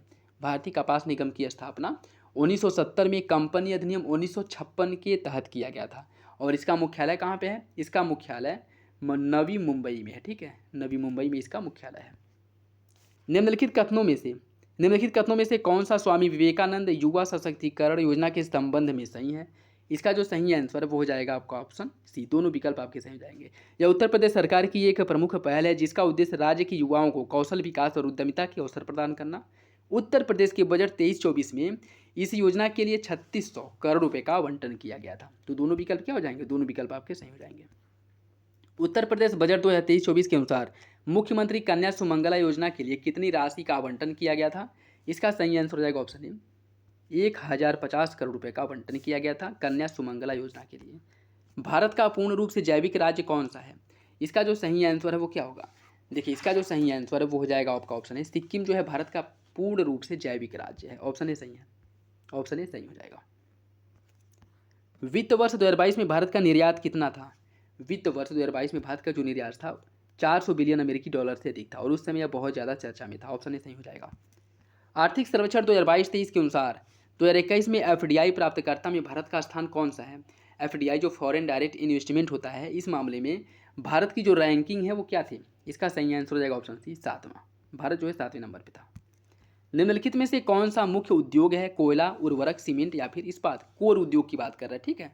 इसका जो सही आंसर है वो क्या होगा? इसका सही आंसर हो जाएगा ऑप्शन डी। ये सभी जो है कोर उद्योग के अंतर्गत आते हैं। ठीक है। क्योंकि अन्य उद्योगों के लिए डायरेक्ट या इनडायरेक्ट इन सभी की आवश्यकता होती है और कोर उद्योग के अंतर्गत टोटल जो है 8 वस्तुएं, या कह सकते हैं कि 8 उद्योगों को जो है कोर उद्योग का दर्जा प्राप्त है। ठीक है। और इसके अंतर्गत कौन कौन आता है? जैसे कोयला हो गया, उर्वरक, सीमेंट, इस्पात, विद्युत, रिफाइनरी उत्पाद, कच्चा तेल और प्राकृतिक गैस, ये सभी जो है इसके अंतर्गत आते हैं। ठीक है। कोर उद्योग के अंतर्गत। ऑप्शन इसका सही आंसर हो जाएगा ऑप्शन डी। निम्नलिखित कथनों में से कौन सा राष्ट्रीय अवसंरचना पाइपलाइन एनआईपी के संदर्भ में सही है? यह विकास को और अधिक समावेशी बनाने हेतु बुनियादी ढांचा परियोजनाओं हेतु एक विकास मार्ग प्रस्तावित करता है। वित्तीय वर्ष 2020-25 के लिए एनआईपी में बुनियादी ढांचा परियोजनाओं के लिए निवेश की जो कुल राशि है 100 लाख करोड़ रुपए से अधिक है। इसका सही आंसर क्या होगा? इसका सही आंसर हो जाएगा ऑप्शन सी। दोनों विकल्प आपके सही हैं एनआईपी के बारे में। वित्त वर्ष 2022-23 में केंद्र सरकार के पूंजीगत व्यय में कितना प्रतिशत की वृद्धि की गई थी? भारत सरकार के पूंजीगत व्यय में 2022-23 में इसमें जो वृद्धि की गई थी वह 63.4% की वृद्धि की गई थी। और विभिन्न देशों द्वारा विभिन्न अर्थशास्त्री और विभिन्न जो इकोनॉमी से रिलेटेड जो संस्थाएं हैं उनके द्वारा यह अनुमान लगाया था कि जो ऋण जो लिया जा रहा है वो पूंजीगत उद्देश्य से लिया जा रहा है। और इसमें बताया जाता है कि अगर कोई देश पूंजीगत उद्देश्य से खर्च ज़्यादा कर रहा है तो इसका मतलब ये है कि वहाँ पे रोजगार का सृजन जो है अधिक होगा और उसके साथ साथ जो उस देश की अर्थव्यवस्था इकोनॉमी है वो ज़्यादा समय तक स्टेबल रहेगी। ठीक है। तो पूंजीगत उद्देश्य से जो खर्च किए जाते हैं वो किसी भी अर्थव्यवस्था के लिए बहुत ही ज़्यादा जरूरी होता है और बहुत सबसे अच्छा होता है। तो सही आंसर क्या हो जाएगा? ऑप्शन ए हो जाएगा। निम्नलिखित में से किन योजनाओं ने हालिया वर्षों में कनेक्टिविटी के सुधार में योगदान दिया था? भारतमाला, सागरमाला, उड़ान या फिर उपयुक्त में से सभी? इसका सही आंसर हो जाएगा ऑप्शन डी, उपयुक्त में से सभी। ठीक है। नेक्स्ट देखिए, कथन और कारण दिया गया है, सही आंसर का चयन करना है। सरकार भारत को लागत प्रभावी उत्पादन केंद्र बनाने के लिए बुनियादी ढांचे का विकास कर रही है। रसद नीति 2022 का उद्देश्य लागत में कटौती करना, प्रतिस्पर्धात्मकता में वृद्धि करना तथा आर्थिक विकास को प्रोत्साहित करना। इसका सही आंसर क्या होगा? इसका जो सही आंसर है वो हो जाएगा ऑप्शन डी। कथन और कारण दोनों सही हैं और आर ए की सही व्याख्या करता है। ऑप्शन डी सही हो जाएगा। नेक्स्ट देखिए, भारत सरकार ने 2022-23 में राजकोषीय चुनौतियों का समाधान किस प्रकार किया था? ईंधन और आयातित उत्पादों पर करों में वृद्धि करके, खाद्य और उर्वरक सब्सिडी में कमी करके, ईंधन कर में वृद्धि, आयात कर में कमी करके, या फिर से खाद्य और उर्वरक सब्सिडी में वृद्धि, ईंधन तथा आयात पर करों में कटौती करके। इसका सही आंसर क्या होगा? इसका जो सही आंसर है वो हो जाएगा ऑप्शन डी। खाद्य और उर्वरक सब्सिडी में वृद्धि किया गया था, ईंधन और आयात पर कमी किया गया था। ऑप्शन डी सही है। बैंकिंग क्षेत्र और पूंजी बाजार की बढ़ती पहुंच कहाँ परिलक्षित होती है? इसका सही आंसर हो जाएगा ऑप्शन ए, बीमा क्षेत्र में। ऑप्शन ए सही है। उत्तर प्रदेश बजट 23-24 के बारे में निम्नलिखित में से कौन सा एक युग में सही है, कौन सा एक आवंटन सही है? ऊर्जा क्षेत्र पर 6.7% का आवंटन किया गया था, स्वास्थ्य पर 7.3, कृषि पर 2.9, ग्रामीण विकास पर 10। इसमें आपको बताना है कि कौन सा एक युग में सुमिलित नहीं है। इसका सही आंसर हो जाएगा ऑप्शन डी, ग्रामीण विकास। ग्रामीण विकास की अगर हम बात करें, ग्रामीण विकास पर जो खर्च किया गया था वो 10% नहीं था। ठीक है, ग्रामीण विकास पर कुल का जो है 14.8% खर्च किया गया था। ठीक है, तो सही आंसर क्या हो जाएगा? इसका जो सही आंसर है, एक मिनट, ग्रामीण विकास पर जो खर्च किया गया था, आवंटन किया गया था 5% था। ठीक है, 5% था। ठीक, सही आंसर क्या हो जाएगा? Option D. Uttar Pradesh budget 2023-24 में निम्नलिखित में से कौन सा कर राजस्व का सबसे बड़ा स्रोत होने का अनुमान लगाया गया था? इसका जो सही आंसर वो हो जाएगा ऑप्शन बी, राज्य जीएसटी। जीएसटी से सबसे अधिक कर की प्राप्ति हुई थी। ठीक है, तो ऑप्शन बी सही हो जाएगा। निम्नलिखित में से किसने उत्तर प्रदेश बजट 23-24 को प्रस्तुत किया था? ब्रिजेश पाठक, सुरेश कुमार खन्ना, केशव प्रसाद मौर्य या फिर योगी आदित्यनाथ? इसका सही आंसर हो जाएगा option C, Suresh Kumar Khanna. Option C सही हो जाएगा। उत्तर प्रदेश बजट 2023-24, उत्तर प्रदेश बजट 2023-24 के संदर्भ में निम्नलिखित में से कौन सा कथन सही है, यह आपको बताना है।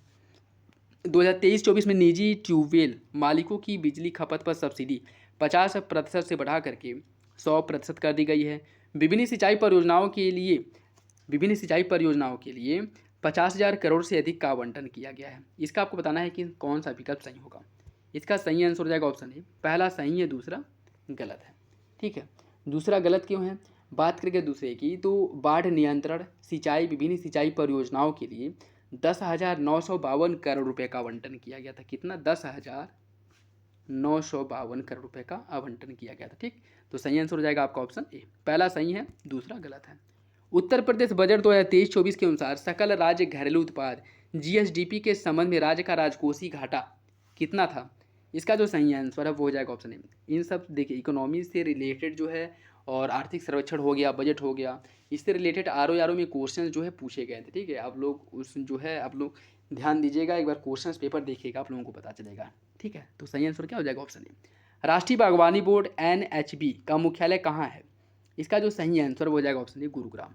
गुरुग्राम हरियाणा राष्ट्रीय बागवानी बोर्ड का मुख्यालय है। इसका सही आंसर क्या हो जाएगा? ऑप्शन ए। इसकी स्थापना कब की गई थी?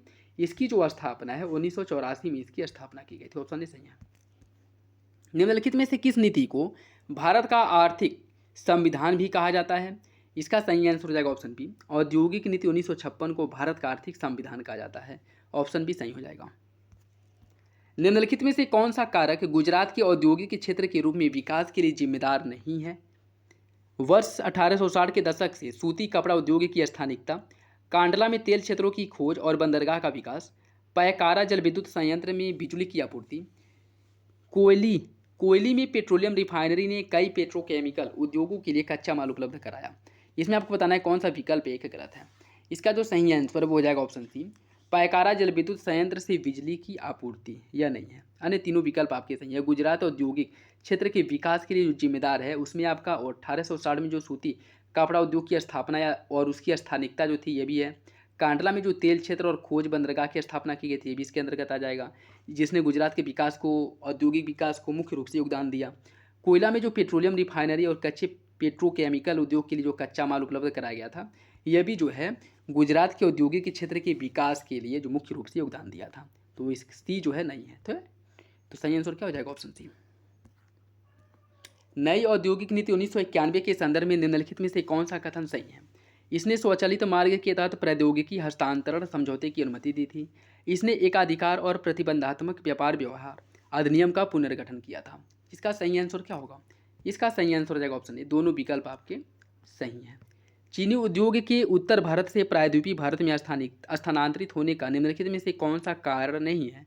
गन्ने की फसल दक्षिण भारत के उष्णकटिबंधीय जलवायु में तीव्र रूप से बढ़ती है। दक्षिण भारत में पेराई का मौसम उत्तर भारत की तुलना में छोटा होता है। दक्षिण भारत में अधिकांश मिलों में आधुनिक मशीनरी है। दक्षिण भारत में उगाई जाने वाली गन्ने की उष्णकटिबंधीय किस्म में सुक्रोज की मात्रा अधिक होती है। आपको बताना है कि दक्षिण भारत में स्थानांतरण के कौन से एक कारक नहीं है? इसका सही आंसर हो जाएगा ऑप्शन बी। दक्षिण भारत में पेराई का मौसम उत्तर भारत की तुलना में छोटा होता है, यह गलत है। ठीक, ऑप्शन बी सही हो जाएगा। नेक्स्ट देखिए, इसमें सूची फर्स्ट को सूची सेकंड से सम्मिलित करना है।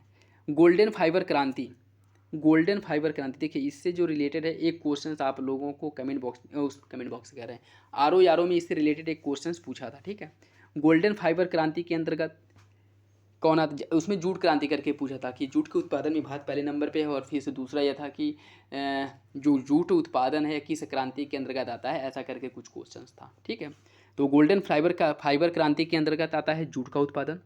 भूरी क्रांति के अंतर्गत आता है आपका उर्वरक उत्पादन।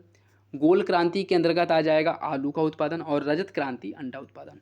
इसका जो सही आंसर हो जाएगा ऑप्शन डी 4-2-1-3, 4-2-1-3 ऑप्शन डी सही है। लाल क्रांति के अंतर्गत टमाटर उत्पादन, और पीली क्रांति के अंतर्गत तिलहन उत्पादन आता है। ठीक है, नेक्स्ट देखिए, निम्नलिखित में से कौन राज्य सरकारों को खाद्यान्न की खरीद, भंडारण, परिवहन और आवंटन के लिए जिम्मेदार है? इसका जो सही आंसर वो हो जाएगा ऑप्शन ए भारतीय खाद्य निगम, FCI। ठीक है, food corporation of India, option C इसका सही हो जाएगा। भारतीय कॉफ़ी बोर्ड निम्नलिखित में से किस मंत्रालय के अंतर्गत आता है? इसका सही आंसर हो जाएगा ऑप्शन बी वाणिज्य और उद्योग मंत्रालय के अंतर्गत आता है भारतीय कॉफ़ी बोर्ड। ठीक है, सही आंसर क्या हो जाएगा? सही आंसर हो जाएगा ऑप्शन बी। और यह एक वैधानिक संगठन है जिसका गठन 1942 के अधिनियम द्वारा इसका गठन किया गया था। ठीक है, तो सही आंसर क्या हो जाएगा? सही आंसर हो जाएगा आपका ऑप्शन बी। बुनियादी ढांचा किस देश के आर्थिक विकास को कैसे प्रभावित करता है? यह जो है अन्य क्षेत्र की तुलना में सबसे अधिक रोजगार देता है। यह उत्पादन और जीवन की गुणवत्ता के कारकों को बढ़ाता है। यह अधिकतम FDI को प्रदान करता है। इसका सही आंसर क्या होगा? इसका सही आंसर हो जाएगा ऑप्शन बी। यह जो है उत्पादन और जीवन की गुणवत्ता के कारकों को बढ़ाता है, ऑप्शन बी सही हो जाएगा। स्वास्थ्य सेवाओं के संदर्भ में निम्नलिखित में से कौन सा कथन सही है? देश की आज़ादी के बाद से स्वास्थ्य देखभाल की वास्तविक पहुंच में उल्लेखनीय वृद्धि हुई। 1951 से 2013 के दौरान सरकारी अस्पतालों तथा औषधालयों की संख्या 93,000 से बढ़कर के 44,000 हो गई, और साथ ही अस्पताल में बिस्तरों की जो संख्या है 1.2 से बढ़कर के 6.3 लाख हो गई। इसका आपको बताना है कि कौन सा विकल्प सही है। इसका सही आंसर हो जाएगा ऑप्शन बी। दोनों विकल्प जो है वो सही है, ऑप्शन बी सही हो जाएगा। केंद्रीय बजट 2023-24 के अनुसार गोबर योजना के तहत कितने द वेस्ट टू वेल्थ संयंत्र स्थापित किए जाएंगे? इसका जो सही आंसर वो हो जाएगा ऑप्शन बी 500, ऑप्शन बी सही है। केंद्रीय बजट 2023-24 में अपनाई गई 7 प्राथमिकताओं जिसे सप्तऋषि कहा गया है, इसमें कौन कौन शामिल है? क्षमता उभार, अंतिम छोर तक पहुंच, युवा शक्ति, समावेशी विकास। इसमें आपको बताना है कौन कौन शामिल है। इसका जो सही आंसर वो क्या होगा? इसका सही आंसर हो जाएगा ऑप्शन डी। चारों विकल्प जो है सप्तऋषि के अंतर्गत या जो 7 प्राथमिकताएं दी गई थी उसके अंतर्गत आ जाएंगे। और इसमें अन्य जो देखिए जैसे समावेशी विकास, अंतिम छोर तक पहुँच, अवसंरचना और निवेश, क्षमता को उजागर करना, हरित विकास, युवा शक्ति और वित्तीय क्षेत्र, इन 7 प्राथमिकताओं पर जो है फोकस किया गया था, ऑप्शन डी सही हो जाएगा। बजट 2023-24 में निम्नलिखित में से किस मंत्रालय को सबसे अधिक राशि का आवंटन किया गया था? ग्रामीण विकास मंत्रालय, सड़क परिवहन और राजमार्ग मंत्रालय, रक्षा मंत्रालय, या फिर स्वास्थ्य एवं परिवार कल्याण मंत्रालय। इसका सही आंसर हो जाएगा ऑप्शन सी रक्षा मंत्रालय। इन मंत्रालयों में अगर हम देखें तो रक्षा मंत्रालय को सबसे अधिक आवंटन किया गया था। ठीक है, ऑप्शन सी सही हो जाएगा। केंद्रीय बजट 2023-24 के अनुसार शिक्षा मंत्रालय के बारे में निम्नलिखित में से कौन सा कथन सही है? शिक्षा मंत्रालय के अनुमानित व्यय में 2022-23 के संशोधित अनुमान से 13% की वृद्धि हुई है। 2015 के बाद से शिक्षा के प्रतिकूल आवंटन सकल घरेलू उत्पाद का लगभग 2.8% रहा था। इसका सही आंसर क्या होगा? इसका जो सही आंसर है वो हो जाएगा ऑप्शन डी। दोनों विकल्प आपके सही हैं, ऑप्शन डी सही हो जाएगा। केंद्रीय बजट 2023-24 में आयकर संग्रह में कितने प्रतिशत की वृद्धि हुई थी, ये आपको बताना है। इसका सही आंसर हो जाएगा ऑप्शन बी 10.5% की वृद्धि हुई थी। ठीक है, तो ऑप्शन बी जो है वो सही हो जाएगा। फेम इंडिया योजना निम्नलिखित में से किस मंत्रालय द्वारा कार्यान्वित किया जाता है? इसका सही आंसर हो जाएगा ऑप्शन डी, भारी उद्योग मंत्रालय द्वारा फेम इंडिया जो योजना है इसका कार्यान्वयन होता है। ऑप्शन डी सही है। पीएम श्री योजना के संदर्भ में निम्नलिखित में से कौन सा कथन सही है? यह एक केंद्रीय क्षेत्र की योजना है। इसका उद्देश्य केवल केंद्र सरकार द्वारा प्रबंधित स्कूलों में से चयनित मौजूदा स्कूलों को मजबूत करना है। इसमें आपको बताना है कौन सा विकल्प सही होगा। सही आंसर हो जाएगा ऑप्शन बी, न तो फर्स्ट न तो सेकेंड, दोनों विकल्प क्या है? दोनों विकल्प आपके गलत हैं। PM school for rising India, PM Shri जिसे पीएम श्री के नाम से जाना जाता है, यह जो है देश भर के 14,500 से अधिक स्कूलों के उन्नयन और विकास पर प्रायोजित है। और यह एक जो है केंद्र प्रायोजित योजना है जिसमें केंद्र और राज्यों की भागीदारी होती है। और इसका उद्देश्य जो है चाहे वो केंद्रीय विद्यालय हो या फिर से राज्य स्तरीय विद्यालय है, दोनों स्कूलों या दोनों विद्यालयों के उत्थान की बात करता है। ठीक है, दोनों को मजबूत करने की बात करता है। तो दोनों विकल्प क्या हो जाएंगे? दोनों विकल्प गलत हो जाएंगे। निम्नलिखित में से किसे अमृत सरोवर मिशन के तकनीकी सहयोग के रूप में जोड़ा गया था? इसका सही आंसर क्या होगा? इसका सही आंसर हो जाएगा ऑप्शन बी, भास्कराचार्य राष्ट्रीय स्पेस अनुप्रयोग एवं भू सूचना संस्थान को। ऑप्शन बी सही है। जीरो डिफेक्ट जीरो इफेक्ट योजना किसके द्वारा शुरू की गई है? जीरो डिफेक्ट योजना की जो शुरुआत है पतन पोत परिवहन और जलमार्ग मंत्रालय द्वारा जो है इसकी शुरुआत की गई थी। ऑप्शन बी सही हो जाएगा। ठीक है, एक सेकेंड। इसका जो जीरो डिफेक्ट जीरो इफेक्ट योजना की जो शुरुआत है वह सूक्ष्म लघु और मध्यम उद्यम द्वारा की गई थी। इस मंत्रालय द्वारा इसकी शुरुआत की गई। ठीक है, सूक्ष्म लघु और मध्यम उद्यम मंत्रालय द्वारा इसकी शुरुआत की गई थी। ऑप्शन डी सही है। निम्नलिखित में से कौन अटल वायु अभ्युदय योजना के घटक हैं? इसका जो सही आंसर है वो क्या होगा? इसका जो सही आंसर है प्रधानमंत्री जनधन योजना, राष्ट्रीय वयश्री योजना, वरिष्ठ नागरिकों के लिए एकीकृत कार्यक्रम या फिर वरिष्ठ पेंशन बीमा योजना। इसका सही आंसर है वो हो जाएगा ऑप्शन डी, प्रधानमंत्री जनधन योजना। ऑप्शन 4 जो है ऑप्शन डी सही हो जाएगा। 1 मिनट, कूट के हिसाब से आपको इसका सही आंसर का चयन करना है। इसका सही आंसर हो जाएगा आपका ऑप्शन डी 2 और 3। 2 और 3 अर्थात वरिष्ठ नागरिकों के लिए एकीकृत कार्यक्रम और राष्ट्रीय वयोश्री योजना, यह जो है इसके अंतर्गत आते हैं। 2 3 सही हो जाएगा। ऑपरेशन पोलो जो हाल ही में खबरों में था, इसका संबंध किससे है? इसका जो सही आंसर है वो हो जाएगा हैदराबाद को एकीकृत करने के लिए जो सैन्य कार्यवाही की गई थी उससे संबंधित है। ठीक है, तो सही आंसर क्या हो जाएगा? सही आंसर हो जाएगा ऑप्शन सी। राष्ट्रीय हिंदी दिवस कब मनाया जाता है? राष्ट्रीय हिंदी दिवस की अगर हम बात करें तो 14 सितंबर को राष्ट्रीय हिंदी दिवस के रूप में मनाया जाता है। निम्नलिखित में से कौन सा शिखरशीलता का सबसे अच्छा वर्णन करता है? शिखरशीलता का सबसे अच्छा जो वर्णन करता है वह करता है आपका एक घटक जहां कुछ वृक्षों के शीर्ष एक दूसरे को नहीं छूते हैं। ऑप्शन डी सही हो जाएगा। यूएस ओपन 2023 में पुरुष एकल का खिताब किसके द्वारा जीता गया था? ये आपको बताना है। यूएस ओपन 2023 में पुरुष एकल का जो खिताब है वह जीता गया था नोवाक जोकोविक द्वारा यह खिताब जीता गया था और इनके द्वारा जो है डेनियल मेदवेदेव को पराजित किया गया था। ठीक है, तो सही आंसर क्या हो जाएगा? ऑप्शन बी हो जाएगा। भारत के पहले यूपीआई एटीएम के संदर्भ में निम्नलिखित में से कौन सा कथन सही है? इसे हिताची पेमेंट सर्विसेज द्वारा लॉन्च किया गया था और यह एक वाइट लेवल एटीएम है। इसका जो सही आंसर है वो हो जाएगा आपका ऑप्शन डी। दोनों विकल्प सही हैं। दबाव युक्त भारी जल रिएक्टर का पहला स्वदेशी रूप से विकसित संस्करण कहाँ स्थित है या कहाँ स्थापित किया गया है? इसका सही आंसर हो जाएगा ऑप्शन सी, काकरापारा में। और यह हाल ही में बहुत ज़्यादा चर्चा में था, तो याद रखिएगा, इंपॉर्टेंट है। ऑप्शन सी सही हो जाएगा, काकरापारा।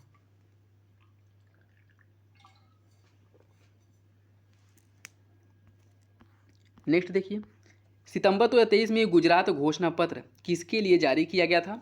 इसका सही आंसर हो जाएगा ऑप्शन ए, पारंपरिक चिकित्सा के लिए। ऑप्शन ए सही है, पारंपरिक चिकित्सा के लिए गुजरात घोषणा पत्र जो है जारी किया गया था। ऑप्शन ए सही है। पोषण अभियान के संदर्भ में निम्नलिखित में से कौन सा कथन सही है? इसकी शुरुआत 2018 में राजस्थान के झुंझुनू जिले से की गई थी और 2023 के राष्ट्रीय पोषण माह की थीम है सुपोषित भारत, साक्षर भारत, सशक्त भारत। इसका सही आंसर क्या होगा? इसका सही आंसर हो जाएगा ऑप्शन सी। दोनों विकल्प आपके सही हैं। निम्नलिखित में से किसने रमन मैग्सेसे पुरस्कार 2023 प्राप्त किया है? इसका सही आंसर क्या होगा? इसका जो सही आंसर है वो हो जाएगा आपका option B, R Ravi Kannan. Option B सही है। लोगपी पाटरी की उत्पत्ति निम्नलिखित में से किस राज्य में हुई है? इसका सही आंसर हो जाएगा ऑप्शन सी, मणिपुर में। ऑप्शन सी सही है। हैबर प्रक्रिया का उपयोग किसके उत्पादन के लिए किया जाता है? इसका सही आंसर हो जाएगा ऑप्शन ए, ग्रीन अमोनिया अमोनिया का जो उत्पादन है वो हैबर विधि द्वारा किया जाता है। ऑप्शन ए सही है। खिलाड़ी श्रेणी में अंतर्राष्ट्रीय टेनिस हॉल ऑफ फेम के लिए नामांकित पहला एशियाई व्यक्ति कौन है? इसका सही आंसर हो जाएगा option A, Leander Paes. Option D सही है। अब्राहम समझौता पर निम्नलिखित में से किसके बीच समझौता किया गया है? अब्राहम समझौता या अब्राहम, जिसे अब्राहम डिकेड के नाम से भी जाना जाता है, इस पे जो समझौता हुआ है वह इजराइल और अरब देशों के बीच हुआ है। मतलब इजराइल के साथ अरब देशों का संबंध आपको लोग पता है कि बेहतर नहीं है, अच्छे नहीं हैं, तो उनके साथ जो है संबंध बेहतर करने के लिए और जो व्यापारिक गतिविधियां हैं उसको बढ़ावा देने के लिए जो है अब्राहम समझौता किया गया था। ऑप्शन सी सही है। ऑपरेशन सजग किसके द्वारा संचालित किया गया था? ऑपरेशन सजग की अगर हम बात करें, इसका संचालन भारतीय तटरक्षक बल द्वारा किया गया था। ऑप्शन सी जो है, डी जो है वो सही हो जाएगा। क्वाड समूह के संदर्भ में निम्नलिखित में से कौन सा कथन सही है? यह 4 लोकतांत्रिक देशों भारत, ऑस्ट्रेलिया, अमेरिका और जापान का एक समूह है। इसका उद्देश्य स्वतंत्र, खुला और समृद्ध भारत प्रशांत क्षेत्र को सुनिश्चित करने के साथ समर्थन करना है। इसका सही आंसर क्या होगा? इसका सही आंसर हो जाएगा ऑप्शन डी। दोनों विकल्प आपके सही हो जाएंगे। हाल ही में यशोभूमि का उद्घाटन कहाँ किया गया है? यशोभूमि का उद्घाटन जो है वो हाल ही में नई दिल्ली में किया गया है। ठीक है, और यह क्या है? यह जो है इंटरनेशनल कन्वेंशन सेंटर है। ठीक है, ऑप्शन ही सही हो जाएगा। ओमेगा ब्लॉकिंग का संबंध किससे है? ब्लॉकचेन प्रौद्योगिकी से, अंतरिक्ष कार्यक्रम, मौसम संबंधी घटना या फिर रक्षा रणनीति? इसका जो सही आंसर हो क्या होगा? इसका जो सही आंसर वो हो जाएगा ऑप्शन सी, मौसम संबंधी घटनाओं से संबंधित है ओमेगा ब्लॉगिंग। ऑप्शन सी सही हो जाएगा। सिम्बेक्स किसके बीच द्विपक्षीय अभ्यास है? सिम्बेक्स की अगर हम बात करें, यह जो है भारत और सिंगापुर के बीच संयुक्त क्या है? द्विपक्षीय अभ्यास है। ऑप्शन भी सही हो जाएगा। इन्फोसिस का ब्रांड एम्बेसडर किसे नियुक्त किया गया है? Rafael Nadal, Cristiano Ronaldo, Neeraj Chopra या फिर विराट कोहली? इसका जो सही आंसर हो जाएगा ऑप्शन है राफेल नडाल को। ऑप्शन ही सही है। 2021 के लिए Dada Saheb Phalke life time achievement पुरस्कार किसे दिया गया था? यह जो पुरस्कार है वह दिया गया था वहीदा रहमान को। ऑप्शन ही सही है। निम्नलिखित में से किस देश ने हरित हाइड्रोजन आपूर्ति श्रृंखला एवं पावर ग्रिड इंटरकनेक्शन के क्षेत्र में भारत के साथ एक समझौते ज्ञापन पर हस्ताक्षर किया है? इसका सही आंसर हो जाएगा option C, Saudi Arabia. Option C सही है। निम्नलिखित में से किसे नोबेल शांति पुरस्कार 2023 से सम्मानित किया गया है? इसका सही आंसर हो जाएगा ऑप्शन ए, नरगिस मोहम्मदी जो ईरान की हैं। निम्नलिखित में से किसे महीने में राष्ट्रीय वन्यजीव सप्ताह मनाया जाता है? किस महीने में राष्ट्रीय वन्यजीव सप्ताह मनाया जाता है? इसका सही आंसर हो जाएगा ऑप्शन डी, अक्टूबर महीने में। ऑप्शन डी सही है। संप्रति 11 भारत और किसके बीच एक संयुक्त सैन्याभ्यास है? इसकी अगर हम बात करें, यह जो है भारत और बांग्लादेश के बीच जो है आयोजित होता है संप्रति। ऑप्शन बी सही हो जाएगा। नूर 3 एक इमेजिंग उपग्रह है, निम्नलिखित में से किस देश द्वारा इसे लॉन्च किया गया है? इसका सही आंसर हो जाएगा ऑप्शन सी, ईरान द्वारा। ईरान द्वारा इसे लॉन्च किया गया है। पोर्ट से विवर्तनिकी प्लेट जो 20 मिलियन वर्ष पहले गायब हो गई थी, इसकी खोज कहाँ पे की गई है? इसका सही आंसर हो जाएगा ऑप्शन बी, पश्चिमी प्रशांत महासागर में पोर्ट से विवर्तनिक प्लेट की खोज की गई है। ऑप्शन बी इसका सही हो जाएगा। मार्टी अहतिसारी जिनका अक्टूबर 2023 में निधन हो गया, वह पूर्व राष्ट्रपति थे कहाँ के? इसका जो सही आंसर है वो हो जाएगा ऑप्शन सी, फिनलैंड के। ऑप्शन सी सही हो जाएगा। निम्नलिखित में से किसने ज्यूरिख डायमंड लीग में भाला फेंक वर्ग में स्वर्ण पदक जीता था? इसका जो सही आंसर हो जाएगा option A, Jacob Wardlaw. Option A सही है। ठीक है, नेक्स्ट देखिए। एशियाई खेल 2023 की पदक तालिका में भारत का कौन सा स्थान था? इसका सही आंसर हो जाएगा ऑप्शन डी, भारत जो है इसमें चौथे नंबर पे था। ठीक है, तो सही आंसर क्या हो जाएगा? सही आंसर हो जाएगा आपका ऑप्शन डी। और इतिहास में पहली बार था जब भारत द्वारा 100 से अधिक पदक जीता गया था। ठीक है, कितना जीता गया था? टोटल 107 पदक। ऑप्शन डी सही हो जाएगा। वैश्विक नवाचार सूचकांक 2023 में भारत की रैंक क्या है? वैश्विक नवाचार सूचकांक में भारत जो है 40वें नंबर पे है। वैश्विक नवाचार सूचकांक में भारत 40वें नंबर पे है और विश्व बौद्धिक संपदा द्वारा जो है इसका प्रकाशन किया जाता है। ऑप्शन ही सही है। और इसमें ये भी पूछ सकता है कि पहले नंबर पे कौन है, तो इसमें जो है पहले नंबर पे जो है स्विट्जरलैंड है और भारत 40वें नंबर पे है। अंतर्राष्ट्रीय प्रवासन आउटलुक रिपोर्ट जो है किसके द्वारा जारी किया जाता है? विश्व बैंक, अंतर्राष्ट्रीय मुद्रा कोष, आर्थिक सहयोग एवं विकास संगठन या फिर विश्व व्यापार संगठन? इसका सही आंसर हो जाएगा ऑप्शन सी, आर्थिक सहयोग एवं विकास संगठन द्वारा। ऑप्शन सी सही हो जाएगा। वर्ष 2023 नदी उत्सव का आयोजन कहाँ पे किया गया था? इसका आयोजन नई दिल्ली में किया गया था। ठीक है, ऑप्शन ए हो जाएगा। भारत का पहला नैनो डीएपी लिक्विड यूरिया संयंत्र का उद्घाटन कहाँ पे किया गया था? इसका जो उद्घाटन है वो गांधीनगर में किया गया था और ये अमित शाह द्वारा इसका उद्घाटन किया गया था। एग्जाम में पूछा था, या क्वेश्चन ये पूछा था कि किसके द्वारा इसका उद्घाटन किया गया था। ठीक है, तो याद रखिएगा गांधीनगर में अमित शाह द्वारा जो है इसकी शुरुआत की गई थी, जिनके पास वर्तमान समय में सहकारिता मंत्रालय भी है और गृह मंत्रालय भी है। ठीक है, ऑप्शन डी बी हो जाएगा। विश्व स्वास्थ्य संगठन ने निम्नलिखित में से किसके लिए R21 मैट्रिक्स एम नाम की एक नई वैक्सीन की सिफारिश की है? इसका सही आंसर हो जाएगा ऑप्शन डी, मलेरिया के लिए। ऑप्शन डी सही है। दक्षिण लोनाक झील कहाँ पे है? दक्षिण लोनाक झील कहाँ पे है यह बताना है। इसका सही आंसर हो जाएगा ऑप्शन ए, सिक्किम में स्थित है दक्षिणी लोनाक झील। ग्रीन वॉर रूम निम्नलिखित में से किस राज्य केंद्र शासित प्रदेश की एक पहल है? इसका सही आंसर है ऑप्शन बी, नई Delhi. Green war room option B जो है सही हो जाएगा। और यह जो है दिल्ली सरकार के शीतकालीन कार्य योजना की 24 घंटे और 7 दिन निगरानी के कार्यान्वयन के लिए राजधानी में जो वायु प्रदूषण है इससे निपटने के लिए ग्रीन वॉर रूम को लॉन्च किया गया। ठीक, तो ये भी क्वेश्चन बन सकता है कि ग्रीन वॉर रूम जो दिल्ली सरकार द्वारा लॉन्च किया गया है इसका संबंध किससे है? तो याद रखिएगा वायु प्रदूषण को कम करने से। ठीक है, ऑप्शन बी हो जाएगा। मोहजेर 10 नामक स्वनिर्मित ड्रोन निम्नलिखित में से किस देश द्वारा निर्मित किया गया है? इसका सही आंसर हो जाएगा ऑप्शन ए, ईरान द्वारा जो है इसका निर्माण किया गया है। ऑप्शन ए सही हो जाएगा। निम्नलिखित में से कौन सा एक संकेतक नहीं है जो वैश्विक भूखमरी सूचकांक ग्लोबल हंगर इंडेक्स में भूख की बहुआयामी प्रकृति को दर्शाता है? अल्पपोषण, चाइल्ड वेस्टिंग, स्वास्थ्य और उत्तरजीविता, शिशु मृत्यु दर। इसका सही आंसर हो जाएगा ऑप्शन सी, स्वास्थ्य और उत्तरजीविता। यह जो है इसका इंडिकेशन है, जबकि अल्पपोषण, चाइल्ड वेस्टिंग और शिशु मृत्यु दर यह तीनों है। ठीक है, तो ऑप्शन सी सही हो जाएगा। G20 शिखर सम्मेलन 2023 के संदर्भ में निम्नलिखित में से कौन सा कथन सही है? भारत के नेतृत्व में वैश्विक जैव ईंधन गठबंधन की घोषणा की गई। G20 ऐप भारत द्वारा लॉन्च किया गया, जिसे गृह मंत्रालय द्वारा बनाया गया था। इसका सही आंसर क्या होगा? इसका सही आंसर हो जाएगा ऑप्शन डी, पहला सही है, दूसरा गलत है। दूसरा गलत है, इसे गृह मंत्रालय द्वारा नहीं बनाया गया है। इस ऐप का जो विकास है, जो निर्माण है वो विदेश मंत्रालय द्वारा किया गया है, न कि गृह मंत्रालय द्वारा। तो पहला सही हो जाएगा, दूसरा गलत है।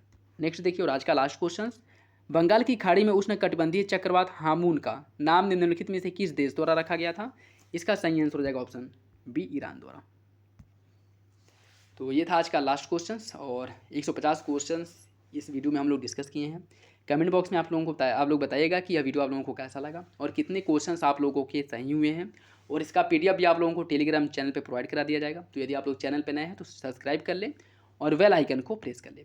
जो भी प्रैक्टिस सेट मार्केट में है, आपके एग्जाम तक सारे प्रैक्टिस सेट को प्रॉपर अच्छे से कवर किया जाएगा, जिससे कि आप लोगों के अंदर एक कॉन्फिडेंस डेवलप हो और आप लोग एग्जाम में अच्छा परफॉर्म कर पाएँ। तो आप लोग बस मेरे साथ बने रहिए। चलिए, मिलते हैं अगले वीडियो में, तब तक के लिए धन्यवाद। और हाँ, आप लोगों की जो कंटिन्यूटी हो, कंटिन्यूटी नहीं टूटनी चाहिए। ठीक है, कंटिन्यूटी नहीं टूटना चाहिए और अपनी मेहनत जो है पूरी लगन के साथ करते रहिए। ठीक है, उसमें जो है किसी भी प्रकार का कौतूहल नहीं करना है। ठीक है, तो चलिए मिलते हैं अगली वीडियो में, तब तक के लिए धन्यवाद।